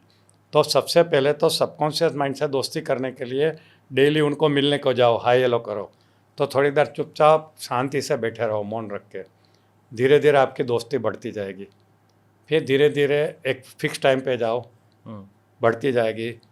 फिर अपने शरीर के ऊपर ध्यान केंद्रित करना शुरू करो, और दोस्ती बढ़ जाएगी। फिर मेडिटेशन पे जैसे जैसे मास्टरी आएगी और बढ़ जाएगी। एक बार आप मेडिटेशन में इतना खो जाओगे कि आपको कुछ दिखेगा ही नहीं, और कितना घंटा बैठे पता ही नहीं चलेगा। एक एजलेस बॉडी टाइमलेस माइंड करके किताब है दीपक चोपड़ा की। ओके, तो एजलेस बॉडी जो हमारी 3 टाइप की एज रहती है, एक calendar age, chronological age, okay, जो हिसाब से मेरी 75 ईयर्स है एज। एक होती है हमारी मेंटल एज, हम अपने आप को कितना यंग मानते हैं। और एक होती है हमारी बायोलॉजिकल एज, जो दिखती ठीक है। सब लोग अपने एज के हिसाब से नहीं दिखते, कोई अपनी एज के से बूढ़ा भी दिखता है, कोई यंग भी जैसे दिखता है। आप यंग दिखते हैं, आपने अपनी you. बायो आपसे- क्रॉनिकल तो एज तो बता दी, लेकिन सर साथ साथ मेंटल एज भी बता दो आपकी। वही बोल रहा हूँ, तो मेरी मेंटल एज क्या है, 16 में। ऑलवेज 16 ईयर्स का हूँ, ऐसा फील करता हूँ, सोचता हूँ, मजाक में लोगों को बोलता भी हूँ कि मेरी एज 16 ईयर्स है। तो ये मेंटल एज हुई। और साइंस ये कहता है कि आपकी बायोलॉजिकल एज आपकी मेंटल एज को फॉलो करती है। ओके, बायोलॉजिकल एज जो आप दिखते हो। अब एक ओल्ड आदमी और एक यंग में क्या फ़र्क होता है? यंग आदमी के बड़े बड़े सपने रहते हैं, ओल्ड आदमी के सपने ख़त्म हो जाते हैं। बिल्कुल, ये ऑप्टिमिस्टिक होता है, यंग आदमी है, ये कर डालूंगा, वो कर डालूंगा। बूढ़े होते हैं, बैठ तू नहीं कर सकता है कुछ, वो नेगेटिव बन जाते हैं। है, इनके नए नए विचार आते हैं कि मुझे ये करना है, वो करना है, जोश रहता है, गेम खेलो, ये करो। मैंने 65 ईयर्स में ये पायलट ट्रेनिंग लिया। कोई सोचता है 65 ईयर्स में? 72 ईयर्स में मैंने स्काई डाइविंग किया अमेरिका में। तो मैं यंग जैसा ही सोचता रहता हूँ, मैं कभी सोचता ही नहीं यही चीज़ ओनली है नंबर। तो जितना यंग का जैसा सोचोगे ना, बिलीफ स्ट्रांग हो जाती है। ओल्ड लोगों के क्या होते हैं कि दुनिया तो ऐसे ही चलेगी, they are not ready to change. मैंने ऐसे लोग देखे जो स्मार्टफोन वापरने का सीखते भी नहीं है 60 ईयर्स में, जबकि मैं एप्पल की हर प्रोडक्ट यूज़ करता हूँ। मेरा लैपटॉप, फ़ोन, सब कुछ एप्पल का है, जो डिफ़िकल्ट है। और सब लोग बोलते हैं कि आप इतनी हाई टेक्नोलॉजी कैसे यूज़ करते हैं? क्योंकि मैं अपने आप को यंग मानता हूँ। और लर्निंग एटीट्यूड यंग लोगों का होता है, ओल्ड लोगों का नहीं होता है। वो शोले का डायलॉग है ना, अंग्रेज के ज़माने के जेलर है, यानी हम सुधरने वाले नहीं हैं। तो ये डायलॉग ओल्ड लोगों की निशानी है। ओके, और मैं मजाक में कहता हूँ, ओल्ड और यंग में क्या फ़र्क है कि यंग का ये आउटलुक होता है, ब्रॉड होता है, उसकी वेस्ट होती है, नैरो होती है। एज बढ़ती है तो वेस्ट बढ़ती जाती है और माइंड नैरो हो जाता है। ओहो, क्या कॉन्सेप्ट है। बात तो सही है, उसका मतलब माइंड ब्रॉडर है, हाँ। Waist okay. हाँ, इसका हिप और ये वेस्ट है वो नैरो है। जैसे जैसे ओल्ड होते हैं माइंड सिकुड़ जाता है, ये वेस्ट बढ़ती जाती है। ये फ़र्क है। क्या बात यू कैन जज कि आप ओल्ड है कि यंग है। आपकी बिलीफ कितनी लिमिटिंग बिलीफ है, और हमें रिजल्ट तो बिलीफ में से मिलता है। ये नहीं होता है, वो नहीं होता है, सब करते रहते हैं। मैं मेरे ट्रेनर प्रोग्राम में हमेशा कहता हूँ, उसके अंदर क्या होता है कि मैं कहता हूँ देखिए आपने ट्रेनर बनने का डिसाइड कर लिया, अब पब्लिक को बोलोगे कि अब मैं प्रोफेशन चेंज कर रहा हूँ, मुझे ट्रेनर बनना है, तो आपको 2 टाइप के लोग मिलेंगे जो आपको रिस्पॉन्ड करेंगे। एक बोलेंगे साला तू कुछ भी नहीं कर सकता है, बैठ जो कर रहा है वही कर। दूसरे बोलेंगे तू कर सकता है, कर, यानी पॉजिटिव रिस्पॉन्ड, नेगेटिव रिस्पॉन्ड। तो आप कैसे हैंडल करोगे? तो पहले एनालाइज करो कि वो बोलने वाला कौन है। जिन्होंने 2 बच्चा पैदा करने के अलावा कुछ नहीं किया है, वो बोलेंगे तू कुछ नहीं कर सकता है, क्योंकि उसने कुछ ने खुद नहीं किया है। और वही बोलेगा जो तू कुछ कर सकता है, जिन्होंने खुद ने कुछ करके दिखाया है। उनको पता है कि आदमी में पोटेंशियल क्या होता है, और सही इस्तेमाल करे तो कहीं से कहीं पहुंच सकते हैं। तो सामने की लायकात देखो, है ना।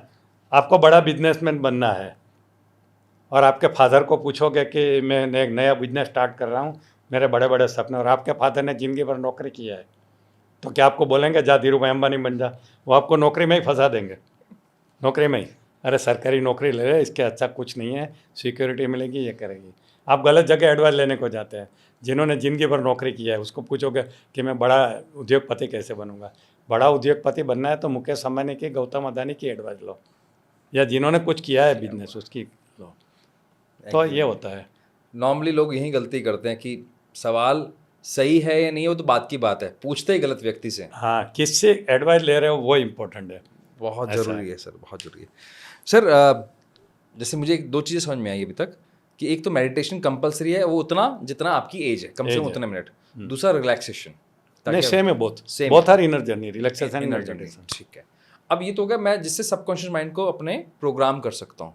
ठीक है, तो पहली बात है कि सबकॉन्शियस माइंड के पास पहुंचने का रास्ता है मेडिटेशन और रिलैक्सेशन। ठीक है, फिर आप प्रोग्रामिंग कर सकते हैं। प्रोग्राम कर सकते हैं। तो जैसे कंप्यूटर में डिफरेंट प्रोग्रामिंग लैंग्वेज होती है, ऐसे सबकॉन्शियस माइंड को प्रोग्रामिंग करने के भी डिफरेंट लैंग्वेजेस होती है। अगर सब आपको आती है तो सभी का इस्तेमाल करो, एक दो आती है तो एक दो इस्तेमाल करो। तो एक दो सर दे दो हमें। 5 की 5 दे देता हूँ, एक दो क्यों? 5 की 5 दे देखो देता सर, हमारा हम तो लालची हैं, देखो हम तो खींचेंगे सर आपसे जो हूँ। खींच आप सकते मांगोगे हैं। उससे ज़्यादा देता हूँ। धन्यवाद। मेरा तो इरादा होता है कि दो, और ये एक ऐसी चीज़ है देने से ख़त्म नहीं होती, बढ़ती बिल्कुल है। बात सही है। नॉलेज ऐसी चीज़ है। तो दो, तो 5 लैंग्वेज है, उसमें पहली है intention, intention. Create an intention. Okay. Wayne Dyer की किताब है power of intention. Om Shanti Om का डायलॉग है, जब आप सच्चे दिल से चाहते हो तो पूरी कायनात आपको उसे मिलाने की कोशिश में लग जाती है। सच्चे दिल से चाहना यानी इंटेंशन क्रिएट करो। ओके। संकल्प शक्ति इसको हिंदी में कहेंगे हम। एक संकल्प करो कि मुझे इतना बड़ा ये काम करना है। ठीक है। दूसरा होता है आइडेंटिफिकेशन, यानी you identify somebody whom you like to become. अपना रोल मॉडल डिसाइड करो। ठीक है। जैसे मुझे ट्रेनर बनना है तो वर्ल्ड के बेस्ट ट्रेनर है उसको अपना रोल मॉडल बना दो, अपने विजन बोर्ड में उसकी फ़ोटो लगाओ, उनके बारे में जानने की कोशिश करो, उनके यूट्यूब के वीडियो देखो, उनके ऊपर कोई किताबें तो पढ़ो। तो क्या होगा कि धीरे धीरे आप उनके जैसा बनने लग जाओगे। एक यूनिवर्स की एक सिद्धांत होता है कि उनकी क्वालिटी के बारे में जितना सोचोगे ना उतना वो क्वालिटी ब्रह्मांड में जाके कॉपी पेस्ट होकर आपके सबकॉन्शियस माइंड में चली जाएगी। ये तो बहुत इजी है, मतलब हाँ, वो प्रोग्रामिंग हो जाएगा, क्योंकि यूनिवर्स को पता है। जैसे मैं रोल मॉडल कहूँ कि मेरा जो डिस्पेंजा है, तो जो डिस्पेंजा की क्वालिटी में देखूंगा उसको रोल मॉडल बनाऊंगा, उनका फ़ोटो लगाऊंगा, उनके यूट्यूब के वीडियो देखूंगा, इनके जैसा काम करने के बारे में सोचूंगा कि यार जो डिस्पेंजा माइंड पावर का प्रोग्राम मस्त करते हैं। ठीक तो क्या होगा कि जो डिस्पेंसा में जो क्वालिटी है, काम करने का तरीका है, वो यूनिवर्स उसका वो सॉफ्टवेयर लेके मेरे में इंस्टॉल कर देगा, और धीरे धीरे मैं जो डिस्पेंसा का जैसा काम करने लगूंगा और वही रिजल्ट मिलेगा। इसको बोलते हैं language of identification. You identify yourself with your role model, ये होता है। तीसरा होता है विजुअलाइजेशन, जो पूरी दुनिया जानती है, जिसके ऊपर मैंने किताब लिखी विजुलाइन, जो एक ही आदमी ने 5 लाख कॉपी खरीदी है मेरी विजुलाइन की किताब। तो visualisation is a language of pictures. Okay. उसके बाद आता है एफर्मेशन, अपने आप को बोलना। जो भी हम बोलते हैं वो यूनिवर्स में सुनते हैं कोई, हमारा सबकॉन्शियस माइंड। दुनिया में लोग भी सुनते हैं, हमारे अंदर भी कोई सुनता है, subconscious mind. Power of affirmation. और चौथी होती है फीलिंग। आप फील करो कि आप वर्ल्ड के बेस्ट ट्रेनर बन गए हैं। ये फीलिंग की जो लैंग्वेज है ना, वो भी बहुत पावरफुल है। रीचनेस की फीलिंग डेवलप करो, रीच लोगों के साथ रहो, दोस्ती करो उनसे, उनको ऑब्जर्व करो, उनके साथ जा रहे तो ऐसा फील करो, तो अपने आप अपने अंदर रिचनेस की फीलिंग आएगी और आप रिच बनते जाओगे। रिचनेस का प्रोग्रामिंग हो जाएगा फीलिंग से। तो these are the 5 programming language. एक यूज़ करो तो भी रिजल्ट मिलेगा, 5 करो तो और अच्छा मिलेगा। मैं तो 5 के 5 का इस्तेमाल करता हूँ सर मैं भी आज से करूँगा। और मुझे तो बियॉन्ड विजुअलाइजेशन रिजल्ट मिल रहा है। मैंने कभी विजुअलाइज नहीं किया था कि मुझे कोई कार गिफ्ट करे। दीपक दाबलिया करके एक ट्रेनर है, उसने मुझे 20 लाख की कार गिफ्ट में दी है, मैंने सोचा भी नहीं था। वाह। सूरत के एक डायमंड वाले ने, मैं उनके वहाँ हैप्पी दिवाली करने के लिए गया था, तो उसने अपनी अंगूठी डायमंड की निकाल के मुझे दे दी वहीं पे वहीं। अड़िया साहब आपके हाथ में अंगूठी नहीं है, मेरी पहन लो, मेरी कसम ले लो करके मुझे ज़बरदस्ती दे दी। अभी मेरी वाइफ ने को, मेरे एक दोस्त है डायमंड वाला बम्बई में, उसने डायमंड की ईयरिंग बना के भेज दी। हमारा 50th मैरिज डे आ रहा है, तो अब देखिए ऐसी ऐसी चीज़ जो मैंने कभी सोची नहीं। फॉरेन की ट्रिप तो मुझे मैक्सिमम मैंने फ्री में किया है। अच्छा, टोनी रॉबिन्स का प्रोग्राम मुझे मेरे एक स्टूडेंट ने स्पॉन्सर किया, मेरे बुकिंग करके मुझे टिकट भेज दी। मैं इंडोनेशिया बाली जाके डेट विद डेस्टिनी करके आया, जिसके $5000 की फ़ीस होती है। तो मुझे अपने आप मिल जाता है। तो ये तो सब बियॉन्ड विजुअलाइजेशन है, क्योंकि मैं इतने सालों से सबकॉन्शियस माइंड से कम्युनिकेट करता रहता हूँ, देखता रहता हूँ। दोस्ती ऐसी हो गई है, सोचता हूँ कि इनके साथ दोस्ती हो जाए, फटाक से हो जाती है। ऐसा ज़्यादा टाइम भी नहीं लगता, इतना फास्ट काम करता है सबकॉन्शियस माइंड। अब मेरी एक और किताब आएगी कि सबकॉन्शियस माइंड से दोस्ती कैसे करनी है ताकि आपको जल्दी रिजल्ट मिले। एक लेवल ऐसा आ जाएगा, आपको विजन बोर्ड बनाने की ज़रूरत नहीं है, बैठ के विजुलाइज करने की ज़रूरत नहीं है, सिर्फ इच्छा करो कि ये काम होना चाहिए। इतना फास्ट हो जाएगा ना, इच्छा के हिसाब से आपको रिजल्ट मिलेगा। नहीं, यही तो मुझे भी फील हो रहा है, क्योंकि अगर मैंने इच्छा रखी थी मिलने की तो आज वो फलीभूत हुई है। तो उसके लिए तो मैं मानता बिल्कुल, जो इच्छा रखोगे ना, इसका मतलब आपके सबकॉन्शियस माइंड से कम्युनिकेशन बहुत अच्छा चल रहा है। वो तो हमारा नौकर है, उसको तो काम करना ही है, मगर you how you communicate with your subconscious mind, वो काम कर देगा, अद्भुत रूप से काम करेगा। मज़ा आ गया सर। मैंने पहले 100 किताब का गोल रखा था, 100 किताब खत्म हो गई, अब मैंने 200 का कर दिया। क्या करें, रुकना तो है नहीं, 125 तक तो पहुंच गया। अभी हर महीने एक नई बुक ला रहा हूँ मैं मार्केट हर में। महीने हर महीने एक नई बुक आ रही है ऐसा। तो 12 महीने की 12 हो गई, मेरी 75 बाकी है, तो और 5-6 साल लगेंगे 200 बुक तक पहुंचने में। सर मेरा एक टॉपिक है ट्यून योर ब्रेन, और मैं काफ़ी टाइम से उसको मतलब पढ़ा रहा हूँ, मतलब अब तो रिकॉर्डेड में भी हर तरह से है। और काफ़ी टाइम से उसकी एक डिमांड थी कि बुक ले आओ। अब मुझे ना एक ऐसा इंस्पिरेशन आप दे गए हो कि अब मुझे बुक लेके आनी है। वो आपने एक भी नहीं लिखी अभी तक? मैंने कान पकड़ रखे अभी यहाँ इंटेंशन क्रिएट करो कि मुझे बुक लिखनी है, कर ली सर। एंड और I will help you to write it, क्योंकि मेरा एक्सपीरियंस सबसे बड़ा है। एक्सपीरियंस थी, और मैं पॉडकास्ट के माध्यम से सबका ऑडियंस सामने, अब मैं आपका कोई प्रोग्राम छोड़ने नहीं वाला। नहीं, रियली मैं कहता हूँ। नहीं सर, मेरा एक ऑथर ट्रेनिंग प्रोग्राम चलता है। मैं अच्छा। 1-to-1 how to write a book सिखाता हूँ, 1-to-1। अब ये देखो रीज़न बनता है ना सर, मुझे नहीं पता था आप कराते हो ये। हाँ, और मुझे बुक लिखनी है, बिल्कुल। मेरे बुक मतलब ऑलरेडी मेरे पास कॉन्सेप्ट क्लियर है, मुझे मालूम है क्या देना है उसके अंदर, लेकिन उसको फ्रेमवर्क में डालना, अब 125 बुक का एक्सपीरियंस वाला आपको मिला है क्या? और मेरी तरफ से फ्री ऑफर होगी। अरे सर, मैं लोगों से तो पैसा लेता हूँ, ऐसे बहुत स्टूडेंट है जिनसे लेता हूँ मैं पैसा। अरे सर ये मतलब ये सबकॉन्शियस माइंड की पावर का रियल लाइफ एग्जांपल है सर ये। बिल्कुल। ये बैठे बैठे ऑडियंस आप समझ लो कि जिसको आप इग्नोर कर रहे हो और सिर्फ कॉन्शियस ब्रेन पे काम करो, कितनी बड़ी ब्लंडर कर रहे हैं सर हम, कितना बड़ा। सर एक ना बहुत ज़्यादा तकलीफ आती है लोगों को, क्योंकि आपको पता है कि हम जिस फील्ड में हैं तो उसके माध्यम से भी पता है, और वैसे भी जब हम लोगों से मिलते हैं लॉ ऑफ अट्रैक्शन में जब हम विजुअलाइजेशन की बात करते हैं, क्योंकि आपने भी उसकी बात करी सर, मैं ऐसे कितने लोगों को जानता हूँ जिनसे विजुअलाइज नहीं होता है, जो मतलब टेक्निकली जब वो बैठते हैं ना कि हाँ मैं विजुअलाइज कर लूँ, अपने आप को देख लूँ, अपने वाइफ को देख लूँ, अपनी गर्लफ्रेंड को देख लूँ या घर देख लूँ, तो वो कर नहीं पाते हैं। तो वो आप क्या समझते हो इससे, या हम गलत करते हैं? हर इंसान कर सकता है, उनकी गलत फहमी है कि वो नहीं कर रहा है। अच्छा, visualisation is not objective seeing but subjective feeling. Subjective, okay. It is a subjective feeling not objective seeing. वो आंखों से नहीं होता, मन से होता है। सब लोग बोलते हैं सर मेरे से विजुअलाइज नहीं होता है, मैं गधा देखने को जाता हूँ कुत्ता दिखता है मुझे। तो उनको लगता है कि जैसे सिनेमा के पर्दे पे दिखे वैसा नहीं रहता है। कोई बोलता है ना मैंने भूत देखा, रियल में कोई सदे ही भूत होता नहीं है, भूत का आभास होता है। तो आप विजुअलाइजेशन करते हो तो आपको रियल जैसा सोचते हो, मर्सिडीज देख रहे हो ऐसी मर्सिडीज नहीं दिखेगी। मर्सिडीज देखा ऐसा एहसास होगा, दैट इज़ इनफ। और दूसरा आइडिया ये है कि आप विजुअलाइज कर रहे हो ऐसा बैठो ही मत, आप आंख बंद करके शांति से बैठे रहो और उसके बारे में सोचते रहो, क्योंकि हम we never think plainly, we always think in terms of picture. मैं आपको एग्जांपल देता हूँ। आप आंख बंद करके थोड़ी देर के लिए नरेंद्र मोदी के बारे में सोचिए, विजुअलाइज नहीं करना है, सिर्फ नरेंद्र मोदी के बारे में सोचना शुरू करिए। अच्छा, आंखें खोलिए। आप जब नरेंद्र मोदी के बारे में सोच रहे थे तो आपको यहाँ पे कोई दिख रहा था? कौन दिख रहा था? नरेंद्र मोदी। केजरीवाल नहीं दिख रहा था ना। इसका मतलब कि हम जो भी सोचते हैं वो हमारा सबकॉन्शियस माइंड में चला ही जाता है, क्योंकि पिक्चर बनी जाता है ऑटोमेटिक। ये मैकेनिज्म ही है।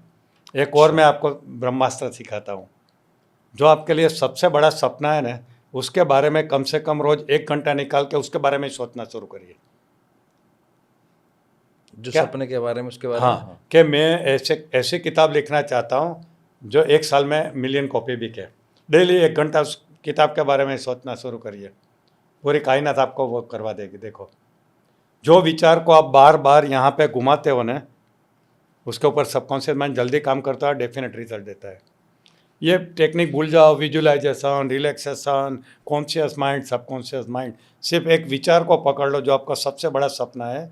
जब फ्री बैठे हो तब उसी के बारे में सोचो और कुछ मत सोचो, क्योंकि क्या होगा, वो जो जितना सोचोगे उतना ही यहाँ पिक्चर ऑटोमेटिक बनेगा और वो विजुलाइज हो रहा है, सबकॉन्शियस माइंड में ऑर्डर के रूप में जा ही रहा है। कोई टेक्निक वेक्निक की ज़रूरत ही नहीं है, बस वो विचार को एक डोमिनेंट थॉट बना दो और देखिए कि आपका जीवन में हो जाएगा। डोमिनेंट थॉट बना दो। अभी आपको लिखनी है, आपने एक भी नहीं लिखी है, डोमिनेंट थॉट बना दो। जब फ्री बैठे हो, ड्राइविंग कर रहे हो, बस मुझे बेस्ट सेलर किताब लिखनी है, बेस्ट सेलर किताब लिखनी है, बस सोचते जाओ सोचते जाओ। सर आपने ना बहुत मुश्किल जो कॉम्प्लेक्सिटी जब दिखा दी गई है इस टाइम पर, बहुत सारे कोचेस ने भी बना दिया है, बहुत सारे इन्फ्लुएंसर ने इस पे इतनी, आपको मसरी सोचनी है, कलर सोचना है, आप स्टेयरिंग को, अरे एक्चुअली इतना टफ हो जाता है वो, तो हम गिव अप कर देते हैं। ये मेरे साथ हुआ है, मैं किसी और की बात नहीं करूंगा। जब मुझे मान लो कोई बता रहा है ना ऐसे विजुलाइज कर और स्टेप बाय स्टेप चल, मुझे लगता है यार ये बहुत टीडियस है यार, कॉम्प्लेक्स है ये, मैं वहाँ तक नहीं पहुँच पा रहा हूँ, और फिर वो आर्टिफिशियल हो जाता है। फिर आप कहते हो कि इमोशन के साथ करो, फीलिंग, वहाँ लॉजिक भी बीच में आ जाता है। फिर हाँ लॉजिक आ जाता है। कह रहे यार नहीं हुआ तो कैसे होगा, मैं मर्सिडीज कैसे ले सकता हूँ। आपको पता है मेरी पहली लाइफ की कार मर्सिडीज थी। मेरी पहली लाइफ की कार सीधा मर्सिडीज। मर्सिडीज थी, मैंने 1985 में खरीदी थी। वाह, मैं सऊदी अरेबिया में था, 6 साल यूज़ किया, 1 लाख तब किलोमीटर। मैं पैदा हुआ था सर, एक साल आप पैदा भी नहीं हुए थे तब मेरे पास मर्सिडीज थी। तो बात यह है कि आप जो बार बार बार सोचते हो, जिसको डोमिनेंट थॉट बना देते हो, वो आपके जीवन में होता ही है। और एक एक्सपेरिमेंट कर लो ना, पैसा तो खर्च नहीं होता है, बस जब फ्री बैठे हो तब सोचो मेरी किताब मिलियन कॉपी, बेस्ट सेलर किताब मिलियन कॉपी, और देखो पूरी कायनात आपको उसे मिलाने की कोशिश में लग जाएगी। देख लो। डन सर, ये और वाला मैंने तो आपको ऑफर किया मेरी तरफ से, फ्री ऑफर। नहीं, मैं तो सर मतलब मैं ऑनेस्टली आपको गाइड करूंगा कैसे लिखनी है। मैं अब आपके मैं खुद पब्लिशर हूँ, मैं पब्लिश भी कर दूंगा, करनी है कोई पब्लिशर के पास जाने की जरूरत नहीं है। मेरी सर, ये वाला सब किताब सौभाग्य मेरे ही पब्लिकेशन हाउस से बनी है। अच्छा, मैं ये सोच रहा था जब आपने बैक ऑफ स्टेज हम बात कर रहे थे, जब मैंने एक्चुअली ये तो पता था 117 किताबें आपने लिखी हैं, 125 का मेरे पास डेटा नहीं था, तो उसके लिए पढ़ी कितनी होंगी आपने? स्टडी 125 लिखी हैं तो पढ़ाई कितनी करी होगी? अनलिमिटेड। मैं ट्रेनर फील्ड में आया, उसका कारण ये है कि मैं वॉरेशियस रीडर था, बहुत पढ़ता था मैं कॉलेज के दिनों से। अब सोचो मैं 75 की एज के, मैं 15-16 साल से कॉलेज में गया, 60 ईयर्स का मेरा रीडिंग है। तब ये गूगल और यूट्यूब नहीं था, मैं किताबें पढ़ता था। तो कितनी किताबें पढ़ी होगी मैंने, माइंड पावर की कितनी पढ़ी, मैंने हर सब्जेक्ट की पढ़ी है। कोई भी एक सब्जेक्ट बोलो जिसकी मैंने मल्टीपल पढ़ी है, तो बहुत पढ़ाई की है मैंने।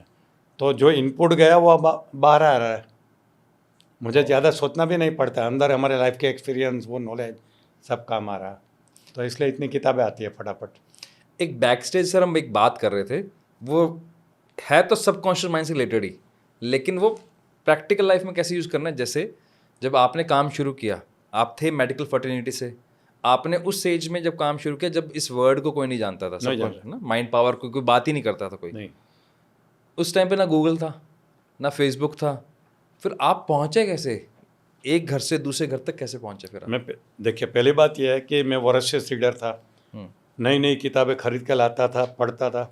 उसमें एक किताब मेरे हाथ में आई, power of subconscious mind by Joseph Murphy. Okay, पढ़ी, मुझे बहुत अच्छी लगी, खुद के ऊपर एक्सपेरिमेंट करना चालू किया, रिजल्ट मिलने लगा। मेरे बेटे के बच्चों के ऊपर किया, रिजल्ट मिलने लगा।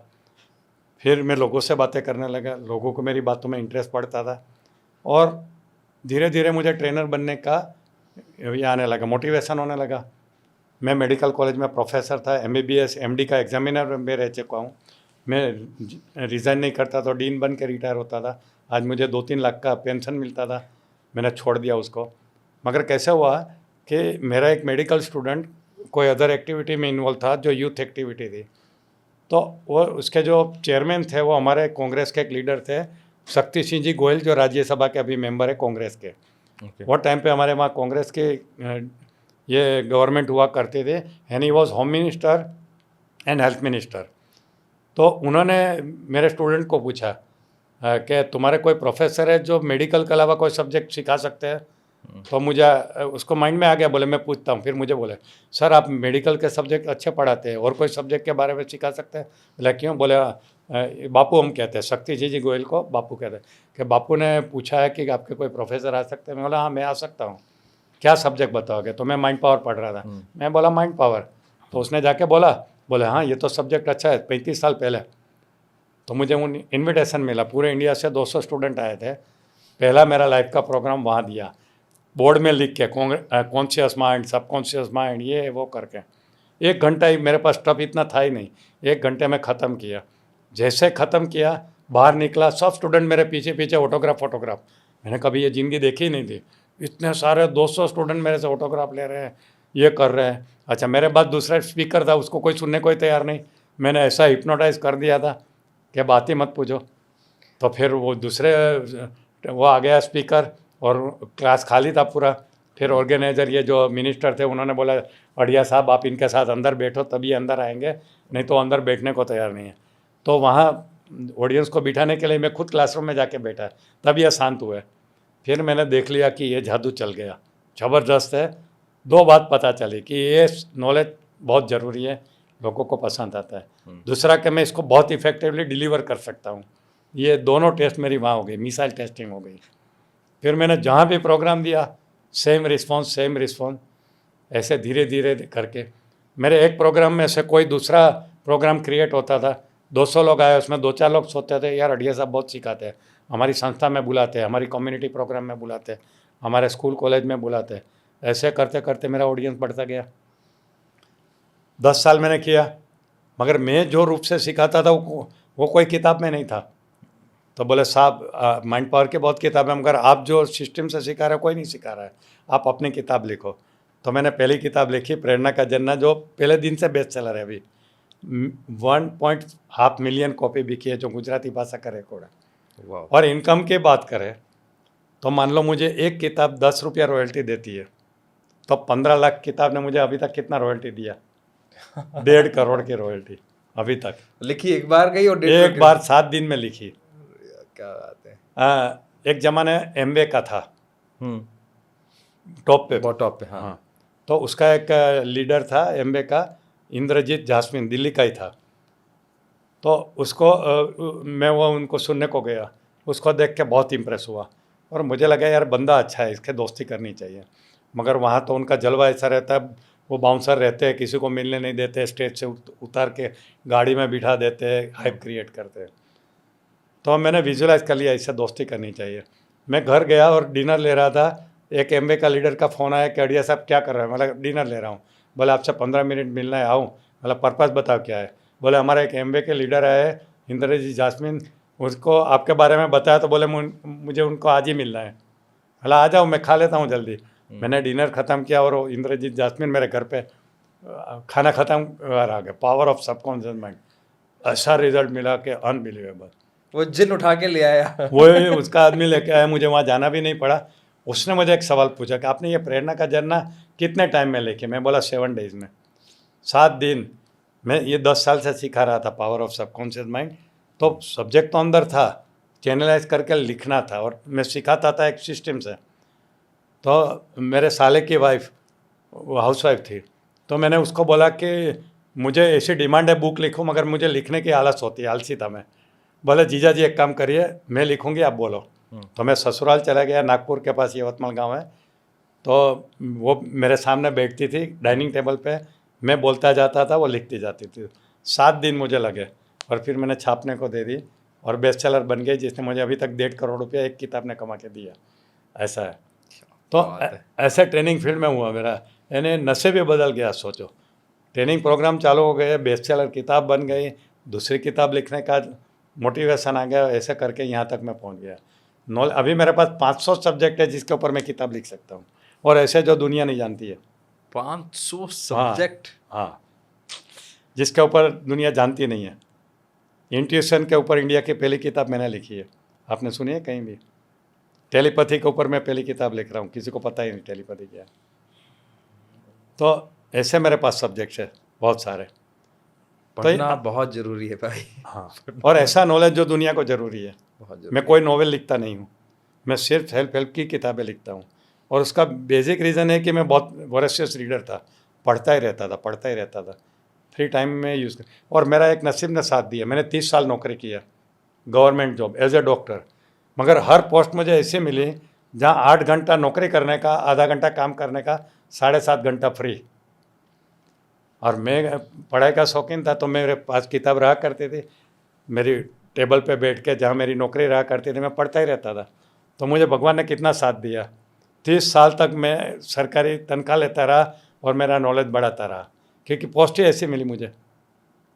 तो ये जो मेरे अंदर गया ना इनपुट, अभी बाहर आ रहा है वो सब कुछ चीज़ें, अब फ्लो बढ़ता ही जा रहा है, सैलाब आ रहा है। मतलब इस पॉडकास्ट के माध्यम से ना सर, पिछले 1 साल में, खैर पॉडकास्ट तो मैंने 3-4 महीने पहले शुरू किए हैं, 2-3 चीज़ें बहुत समझ में आई हैं। हम बोलते हैं रीडिंग से क्या होता है, रीडिंग छूटती जा रही है, लेकिन ऐसे से गेस्ट से मिलने का मौका मिलता है जिन्होंने रीडिंग करके अपना करियर बनाया, लोगों को करियर भी बनवा के दिया। बनवाते हैं। बहुत बढ़िया सर, मज़ा आ गया सर। सर एक ना क्वेश्चन बहुत बार बार आता है जो मैंने भी अपनी लाइफ में फेस किया था, और मैंने जब आपसे बात करा था तो मुझे समझ में आया कि आपने ट्रेनर बनने का तो कभी नहीं सोचा था पहले शुरुआत में, जब आप नहीं, ना ये तो अपने आप बन गया। अपने आप बन गया।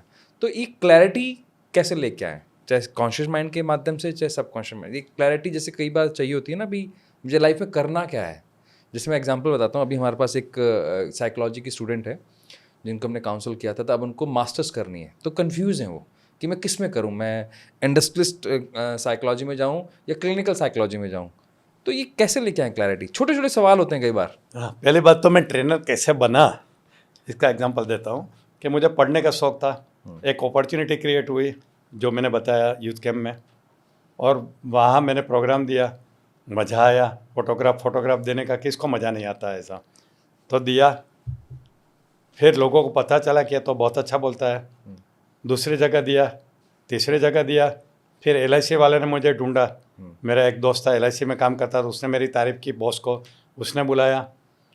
तो पहला प्रोग्राम था तो उसने मुझे, पैसा तो मैं मांगा नहीं था, एक मोमेंटो दिया, कुछ प्लास्टिक का कुछ दिया वो।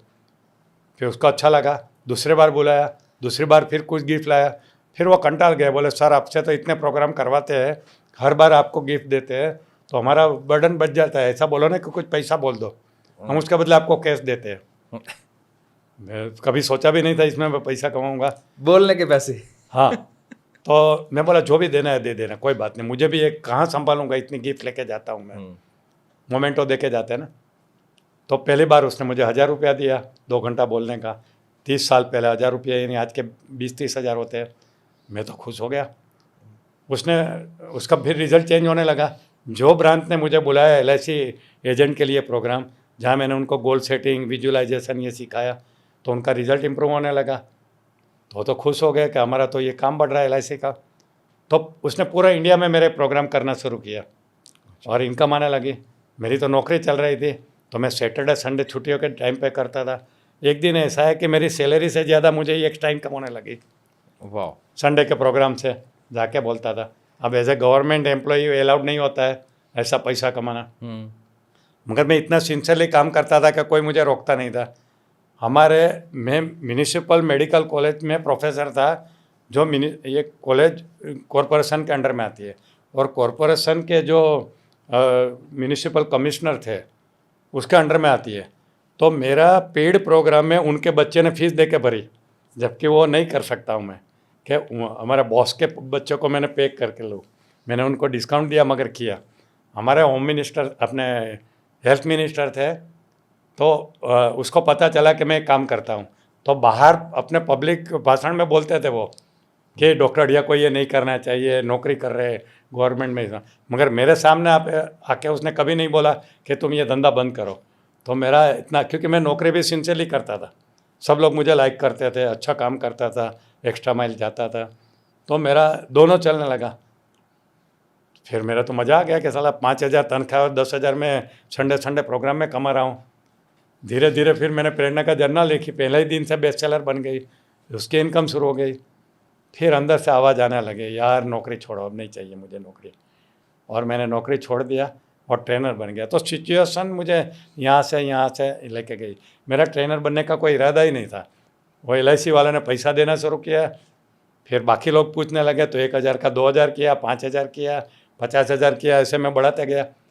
डिमांड सप्लाई का रूल होता है, डिमांड बढ़ती गई, मैं अकेला था दुनिया में, ट्रेनिंग फील्ड किसी को पता नहीं थी। मेरे साथ ऐसा हुआ है कि मेरी 100 रुपये की किताब 100 रुपये का मेरा सेमिनार में आने के लोगों ने 500 रुपये ब्लैक के दिए। 500 ब्लैक में भी दिए। जब ये तो शाहरुख खान ने लिया था। हाँ, इसका क्या बोलते हैं अपना, ये अपना शोले वाला, अमिताभ बच्चन का जो अमिताभ बच्चन, शोले मूवी। हाँ, अमिताभ बच्चन का जब फिल्म स्लो में जा रही थी, एक जमाना था ब्लैक मार्केट, धीरे धीरे स्लो, तब मेरा ब्लैक मार्केट में बिकता था। सूरत में 2 बार लोगों ने दरवाज़ा तोड़ा है अंदर आने के लिए, क्योंकि हाउसफुल हो गया, उनको आना था। तो मैंने ये भी दिन देखे, मज़ा आ गया, मतलब तो मज़ा है। तो कैसे धीरे धीरे धीरे मैं इसके अंदर आ गया, मुझे पता ही नहीं चला। मैं प्रोफेशनल ट्रेनर बन गया, मज़ा आती थी, पैसा मिलता था, नाम होता था। फिर किताब बिकने लगी, पहले गुजराती में आई, फिर हिंदी में आई, फिर इंग्लिश में आई, 10 लैंग्वेज में आ गई। ऐसा चलता ही रहा। तो कहते हैं ना, नसीब वाली बात है, या मेरा विजुलाइजेशन होगा, कुछ भी होगा। और भगवान ने मुझे ये दी है बोलने की सिंप्लिसिटी, और उसका कारण मेरे फादर है। मेरे फादर LIC के एजेंट हुआ करते थे। अच्छा। और LIC एजेंट का कन्विंसिंग पावर होता है बहुत। तो वो पावर मेरे में हेरिडिटरी है कि कोई भी बात करूँ लोगों को कन्विंस कर देता हूँ। तो मेरा हेरिडिटरी जो कन्विंसिंग पावर, मेरा जो इतने साल से मैं पढ़ रहा था, वो नॉलेज और नसीब, और वही टाइम पे मेरी प्रेरणा का जन्म मार्केट में ही, तब ये नेटवर्क मार्केटिंग आई, बूम पे थी तब। तो स्टार्ट हुआ था नेटवर्क मार्केटिंग, एमबे। हाँ, नेटवर्क एमबे आई।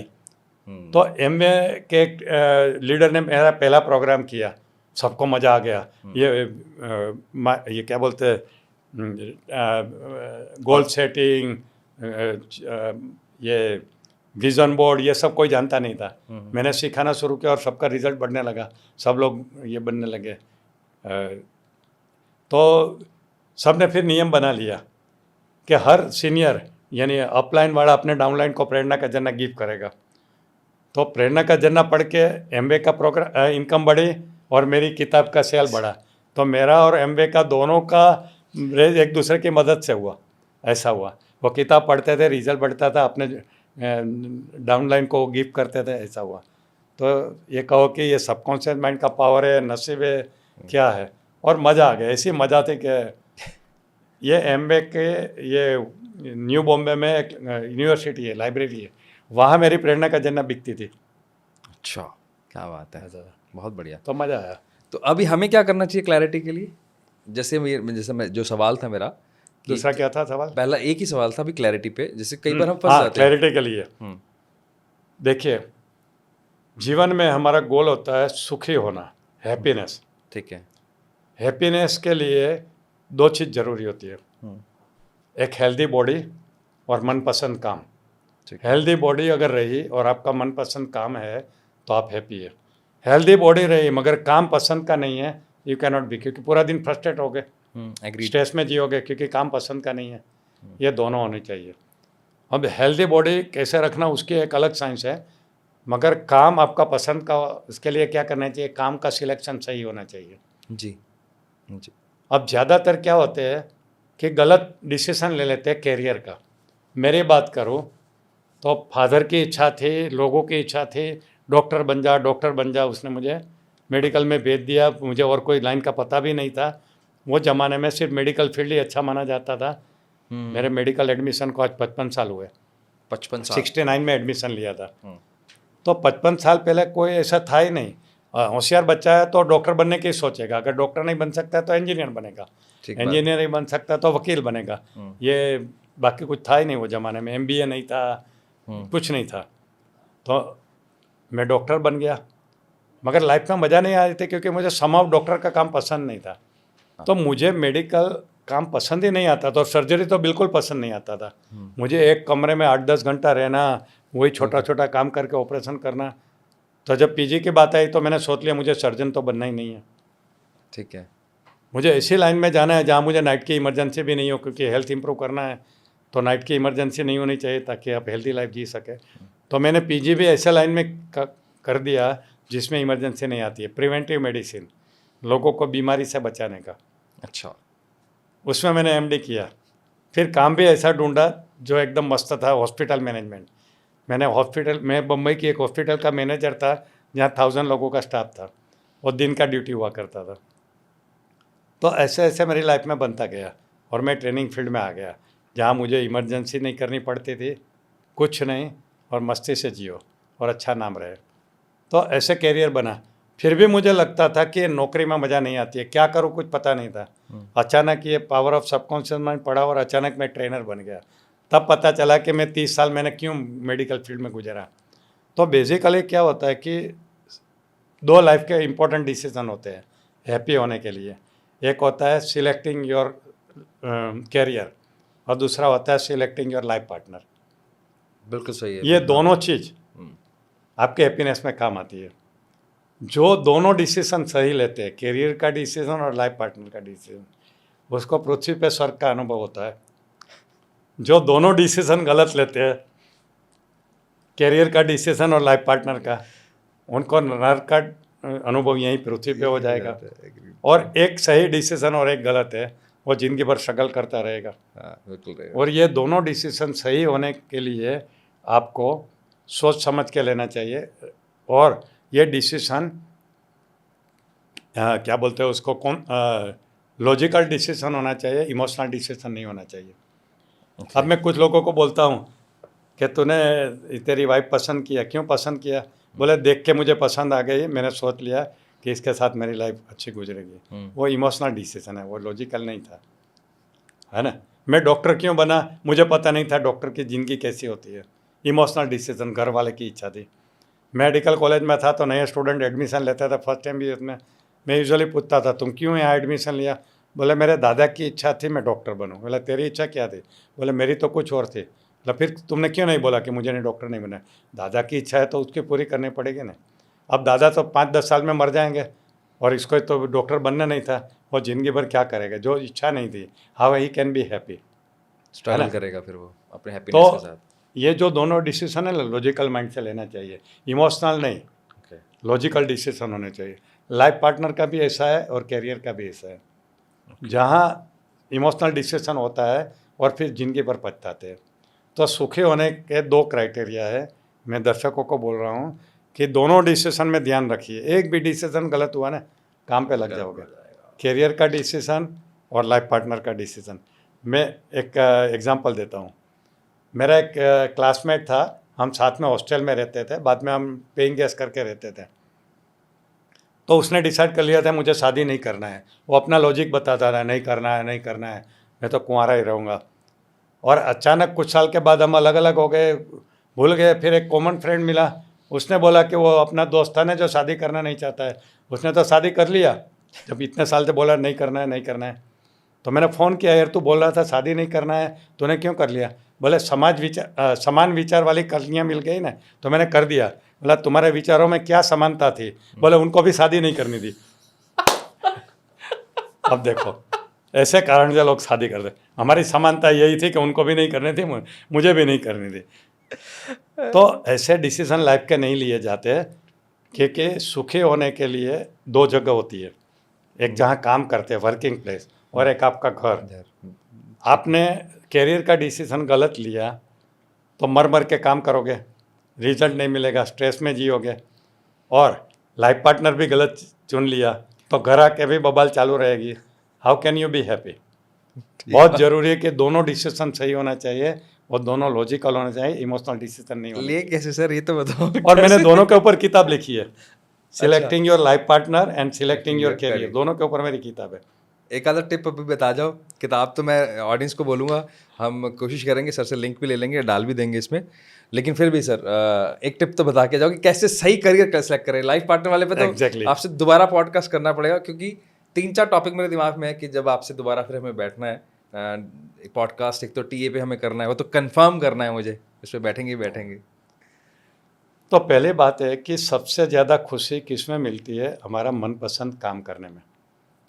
अगर हमने मन पसंद काम कर लिया तो सफलता भी मिलेगी। अब लोगों को ये पता नहीं कि मनपसंद काम क्या होता है। तो मैं हमेशा कहता हूँ, convert your hobby into your profession and find the people who pay for it. You don't have to work throughout your life. ऐसा काम ढूंढो जो आपको करना बहुत अच्छा लगता है, जो आपकी हॉबी है, और ऐसे लोग ढूंढ लो जो आप हॉबी एंजॉय करो और लोग पैसा दें, तो आपको ज़िंदगी भर काम नहीं करना पड़ेगा। आप तो अपनी हॉबी एंजॉय कर रहे हैं। मैं तो मेडिकल फील्ड का हूँ, 30 साल मेडिकल फील्ड में निकाला, अचानक मैं ट्रेनर बन गया, क्योंकि मैंने रियलाइज़ किया कि ये पेशेंट को ट्रीट करना मेरी हॉबी नहीं है, ये तो मैं बाय मिस्टेक आ गया हूँ।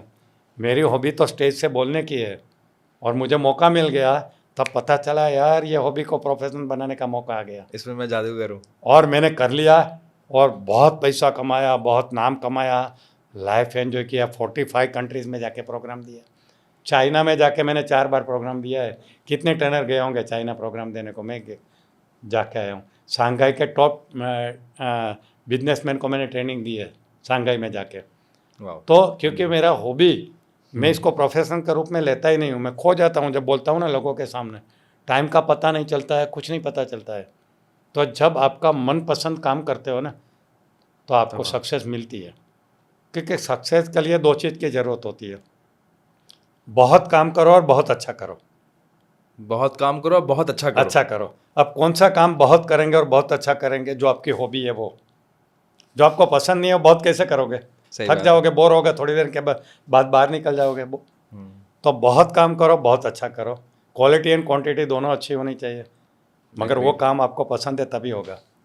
एग्रीड। यानी हॉबी को प्रोफेशन बनाओ। जो मैंने किया है, मैं जो सिखाता हूँ वही मैंने करके दिखाया है। मैं ऐसी कोई बात नहीं करता हूँ जो मैंने लाइफ में इम्प्लीमेंट नहीं किया। वाह। तो सुखी होने के लिए तो right selection of work is very important, समझे ना। और लाइफ पार्टनर के लिए भी TMA में बात करूँगा कि लाइफ पार्टनर कैसे पसंद करना है। इमोशनल डिसीजन नहीं लेना चाहिए, क्योंकि जब हम लाइफ का डिसाइड करते हैं ना इनसे शादी करना है, तो वो पैकेज डील होता है। हार्डवेयर एंड सॉफ्टवेयर दोनों साथ में आते हैं। सामने वाला इंसान जो हम देखते हैं वो हमारा हार्डवेयर है, और उनका सोचने का तरीका, उनका माइंड प्रोग्रामिंग, ये उनका सॉफ्टवेयर है। ज़्यादातर लोग क्या गलती करते हैं, हार्डवेयर देख के शादी करते हैं, उनका रूप देख के शादी करते हैं, मगर ये पता नहीं कि इसके साथ मेरे पास सॉफ्टवेयर भी आने वाला है। और बिगड़ता शादी का रिश्ता कहाँ पे? जब दोनों का मिस में सॉफ्टवेयर होता है तब। राजेश खन्ना और डिम्पल कापड़िया ने शादी किया तो हार्डवेयर में दोनों परफेक्ट है, मगर सॉफ्टवेयर में गड़बड़ थी तो बहुत दिन उनका शादी नहीं चला। तो हमेशा आपको जब शादी करना है तो आप लाइफ पार्टनर पसंद करते हो तो दोनों चेक करिए, हार्डवेयर एंड सॉफ्टवेयर दोनों। और उनकी लड़की इतनी समझदार निकली, डिम्पल कपाड़िया की। हाँ। ट्विंकल खन्ना, जब उन्होंने अक्षय कुमार से शादी की थी ना जी, ट्विंकल खन्ना ने जब अक्षय कुमार से शादी की तो 2 पेज का एक पूरा था, आपको आप कितना कमाते हो, आपका DNA कैसा है, आपके घर में कौन कौन सी बीमारियां हो चुकी हैं, किसकी डेथ कब हुई थी, मैटरनल में कब हुई थी, पैटर्नल में कभी, 2 पूरे पेज का उन्होंने डेटा बनाया था। उसके बाद अक्षय कुमार से शादी करी थी, और अच्छी चल रही है। अच्छी चल रही है। और उन्होंने बताया कि अदरवाइज, क्योंकि अगर मैं शादी के बाद किसी को अपने वॉर्म में लेके आने वाली हूँ तो मुझे पता आना चाहिए कि मैं किसके बच्चे को अपने वॉर्म में लेके आने वाली हूँ, कैसी मैं फैमिली देने वाली हूँ। क्या थॉट था। तो एक बार दिखने में ऐसा लगता है कितना नेगेटिव है, लेकिन एक्चुअली में ये लॉजिकल डिसीजन है। बिल्कुल। और एक बात और बताऊं, सिर्फ किसका जीन्स आने वाला नहीं है, वो जब बच्चा पैदा करने का कंसेप्ट रहता है प्रेगनेंसी का, तब उनका क्या मूड था वो भी बहुत इफेक्ट करता है। Agreed, अब मेरा नया सब्जेक्ट भी आ रहा है, मेरी किताब आ रही है ये गर्भ संस्कार के ऊपर, दिसंबर में रिलीज़ कर रहा हूँ मैं सूरत में, 3 भाषा में, गर्भ संस्कार की किताब। तो जब उनका रिलेशनशिप होता है, फिजिकल रिलेशनशिप, तब उनकी मानसिक हालत क्या है वो भी इम्पोर्टेंट है। बहुत इंपॉर्टेंट। 1 घंटे पहले झगड़ा किया और आपने एंजॉय किया और बच्चा बन गया, बाय एक्सीडेंट बच्चा होना ही नहीं चाहिए, प्लानिंग से होना चाहिए। बिल्कुल, ये भी तो इम्पोर्टेंट है। हम तो कई बार इसको सिर्फ 40-60 के रेशो में देखते हैं, और आज आपने इसको वैलिडेट और कर दिया। 40-60 कैसे? 40% आपके हाथ में है, आप किस मूड के अंदर फिजिकल रिलेशनशिप में जा रहे हो, वैसी आप वाइब्रेशन को इनवाइट कर रहे हो अपने वॉर्म में। 60% फिर आप डिजाइन कर सकते हो मदर्स वॉर्म में, लेकिन 40% बहुत इंपॉर्टेंट है, क्योंकि अगर ट्रिलियंस ऑफ स्पर्म सेल्स आ रहे हैं, एक ही तो हिट कर रहा है, वो हिट कौन सा करेगा वो आपके मूड पे डिपेंड करता है, आपकी वाइब्रेशन पे डिपेंड। 100% एग्री। लोगों को पता ही नहीं। हाँ, नहीं पता। 1 घंटे पहले झगड़ा हुआ, अभी उसने फिजिकल रिलेशन रखा, प्रेगनेंसी आ गई, वो बच्चा कैसा होगा? ड्रग्स पे करते हैं सर, ड्रग्स लेकर बहुत सारी ऐसी ड्रग्स हैं जिससे उनकी सेक्सुअल पावर बढ़ जाती है, उसके बाद वो करते हैं, फिर उसके बाद सारी ज़िंदगी पछताते हैं। मुझे अच्छी तरह ध्यान है, हमारे शास्त्रों में ऋषि मुनि इसको बहुत पवित्र मानते हैं कि अगर आपने गाना नहा धोकर ध्यान कर कर आप उस मतलब एक बहुत ही, जैसे अपने घर में गेस्ट बुलाते हैं तो आप घर की सफाई करते हो, वैसे होना चाहिए, है ना? मगर वैसे ही सभी बच्चे बाय एक्सीडेंट ही होते हैं, That's- ज़्यादातर लोग होते हैं एक्सीडेंट से। वही इसके flow। ऊपर मेरी आ रही है किताब, परसों भी आ रहा है दिसंबर में, सही कह रहे थे घर कि संस्कार नाम का। ये बहुत इंपॉर्टेंट टॉपिक है सर, बहुत ज़्यादा इंपॉर्टेंट टॉपिक है ये, हमारे देश के लिए भी बहुत ज़रूरी है, समाज के लिए ज़रूरी है, तो ऑब्वियसली देश के लिए भी। सर बहुत इंटरेस्टिंग बातें हो रही हैं, लेकिन मुझे लगता है कि बातों का अंत तो है बात नहीं, नहीं है, कोई भी नहीं। सीखने के लिए बहुत कुछ है। लेकिन मैं अपने लिए एक टिप लेना चाहूँगा, जो मेरे जैसे वर्किंग प्रोफेशनल्स हैं या जो एज अ पेरेंट भी, दोनों का अगर कंबाइंड बता सके, जिनका 15-16 साल का बच्चा हो, हमें एक चीज़ ऐसी मेडिटेशन मुझे समझ में आ गया कि करना चाहिए। एक विजुअलाइजेशन जो आपने मुझे बताया वो मुझे बहुत अच्छा लगा, आपने विजुअलाइजेशन के कॉन्सेप्ट को ईजी कर दिया मेरे लिए। तो ऐसा एक टिप जो हमें एज अ पेरेंट अपने बच्चों को देना चाहिए या हमें खुद को प्रैक्टिस करना चाहिए, ताकि लास्ट में एक और चीज़ हम आपसे मांग लेना। यस, पहली बात तो यह है कि मैं मेरे प्रोग्राम में लोगों को पूछता हूँ कि आप मान लो पेरेंट्स है और अपने बच्चे को सबसे बेस्ट गिफ्ट देना चाहते हो तो क्या होगी? आईफोन होगा, फरारी कार होगी, क्या होगी? तो ज़्यादातर लोग बोलते हैं संस्कार होगा। मतलब कैसे दोगे संस्कार बताओ? वो एडवाइस दे के या ये करके यही बोलते हैं ना, अच्छी स्कूल में पढ़ा के। मैं बोलता हूँ नहीं, सबसे बड़ी गिफ्ट क्या होगी? हस्बैंड और वाइफ का जो क्वालिटी ऑफ रिलेशनशिप है, उसकी इफ़ेक्ट जो बच्चे पे आएगी ना, वो सबसे बड़ी गिफ्ट होगी। अगर हस्बैंड एंड वाइफ एक दूसरे को रिस्पेक्ट से रहते हैं, प्यार से रहते हैं, और उसकी जो बच्चे पे इफ़ेक्ट आएगी ना, उनके लिए बेस्ट गिफ्ट होगी। और सबसे बड़ा पॉइजन क्या होगा? जब बच्चे के सामने हस्बैंड वाइफ लड़ते रहते हैं, झगड़ते रहते हैं, एक दूसरे को नेगेटिव कमेंट करते हैं, उसकी जो इफ़ेक्ट आएगी ना, वो सबसे बड़ा पॉइजन होगा। तो सबसे बड़ी बात यह है कि आप दोनों एक दूसरे के साथ प्यार से रहोगे ना, उससे जो बच्चे के ऊपर प्रोग्रामिंग इफेक्ट होगी ना, वो बेस्ट गिफ्ट होगी। ये करना है। और टीए में उसके लिए मैं आगे का बहुत कुछ सिखाऊंगा, टीए के अंदर ये सब चीज़ें हैं। बहुत ऐसा है। शानदार सर। तो मैं पेरेंट को यही कहता हूँ, आपको अच्छा बच्चा भगवान ने दिया, वो अच्छी बात है, मगर उसको अच्छा बनाने के लिए कुछ आपको सीखना चाहिए कि बच्चे के साथ कैसे बिहेव करना है। मेरा एक दोस्त है बम्बई में, चार्टर्ड अकाउंटेंट है, बहुत बड़ा चार्टर्ड अकाउंटेंट है, 2 बच्चे भी है। मुझे पता नहीं था कि उनकी पर्सनल लाइफ क्या है। एक बार उसके ससुर ने मुझे बुला लिया बम्बई में, जो नेपियनसी रोड पे रहते हैं। तब उनकी वाइफ भी थी, हस्बैंड नहीं था, यानी जमाई नहीं था, दामाद नहीं था। तब उसकी वाइफ ने मुझे बताया कि तुम्हारा दोस्त है ना, बहुत बड़ा ख़तरनाक है, मुझे रोज़ पीटता है, बच्चों के सामने पीटता है, बाल पकड़ के दीवार पे तो मारता रहता है, मुझे खून निकलता है, रोती रहती हूँ, इनको कोई दया ही नहीं है। और बच्चों ने ये देखा है, बच्चों के ऊपर क्या नेगेटिव इफेक्ट होगी सोच लो। माँ को ऐसे पीटते हुए देखते हैं उनको। और पढ़े लिखे लोग हैं, चार्टर्ड अकाउंटेंट है, बम्बई में रहता है, जो एक्सपीरियंस आदमी होते हैं, ये ऐसी गलतियाँ करते हैं। उसको पता ही नहीं कि हम कितना नेगेटिव रोल कर रहे हैं लाइफ में। ऐसा होता है, समझा ना। उसके बाद मैंने उससे दोस्ती ख़त्म कर दी, मैं उसको घर पे जाता भी नहीं हूँ, बम्बई फ़ोन भी नहीं करता हूँ अभी, कि ऐसे आदमी से तो मैं दोस्ती भी नहीं रखूँगा ऐसा, जबकि मेरा बहुत अच्छा दोस्त रहा करता था। ऐसा ये होता है। बहुत सारी चीज़ें हैं लाइफ के बारे में सोचने की, क्योंकि मेरा लाइफ का एक्सपीरियंस भी तो उतना ही है। लेकिन सर आपने ना सच में आपने बहुत चीज़ें सिंप्लीफाई करके बताई हैं, जो कि बहुत ज़रूरी है। कॉम्प्लेक्सिटी जितनी हाई होगी उतना ही हम उससे दूर भागते हैं। जितना आपने इजी कर दिया, मैं मतलब तहे दिल से आपका आभार व्यक्त करता हूँ कि आपने Thank you. इतना समय दिया। बहुत मज़ा आया और मैं रिक्वेस्ट करूँगा दोबारा हमें मौका मिले, हमें टीए आप पे बुलाएंगे तो आ जाएंगे। 100 सर, मैं ये तो मेरा सौभाग्य है, बिल्कुल आएंगे सर। धन्यवाद और मैं सर। आपको प्रॉमिस करता हूँ, आपको किताब लिखने में मेरा पूरा गाइडेंस रहेगा। सर अब तो बेस्ट सेलर बनाएंगे हम। थैंक यू सो इसको मच। best और seller। बहुत सारी चीज़ों में आपसे गाइडेंस लेने वाला हूँ सर। बिल्कुल। बहुत बहुत आभार sir. Sure sure sure, thank you. अभी तक हमारे चैनल को सब्सक्राइब नहीं किया, बेल आइकन नहीं दबाया तो दबा लेना, नहीं तो बहुत कुछ मिस कर जाओगे। लाइफ में अगर गोल सेट करना है और गोल को अचीव करना है तो ये चैनल आपकी बहुत मदद करने वाला है।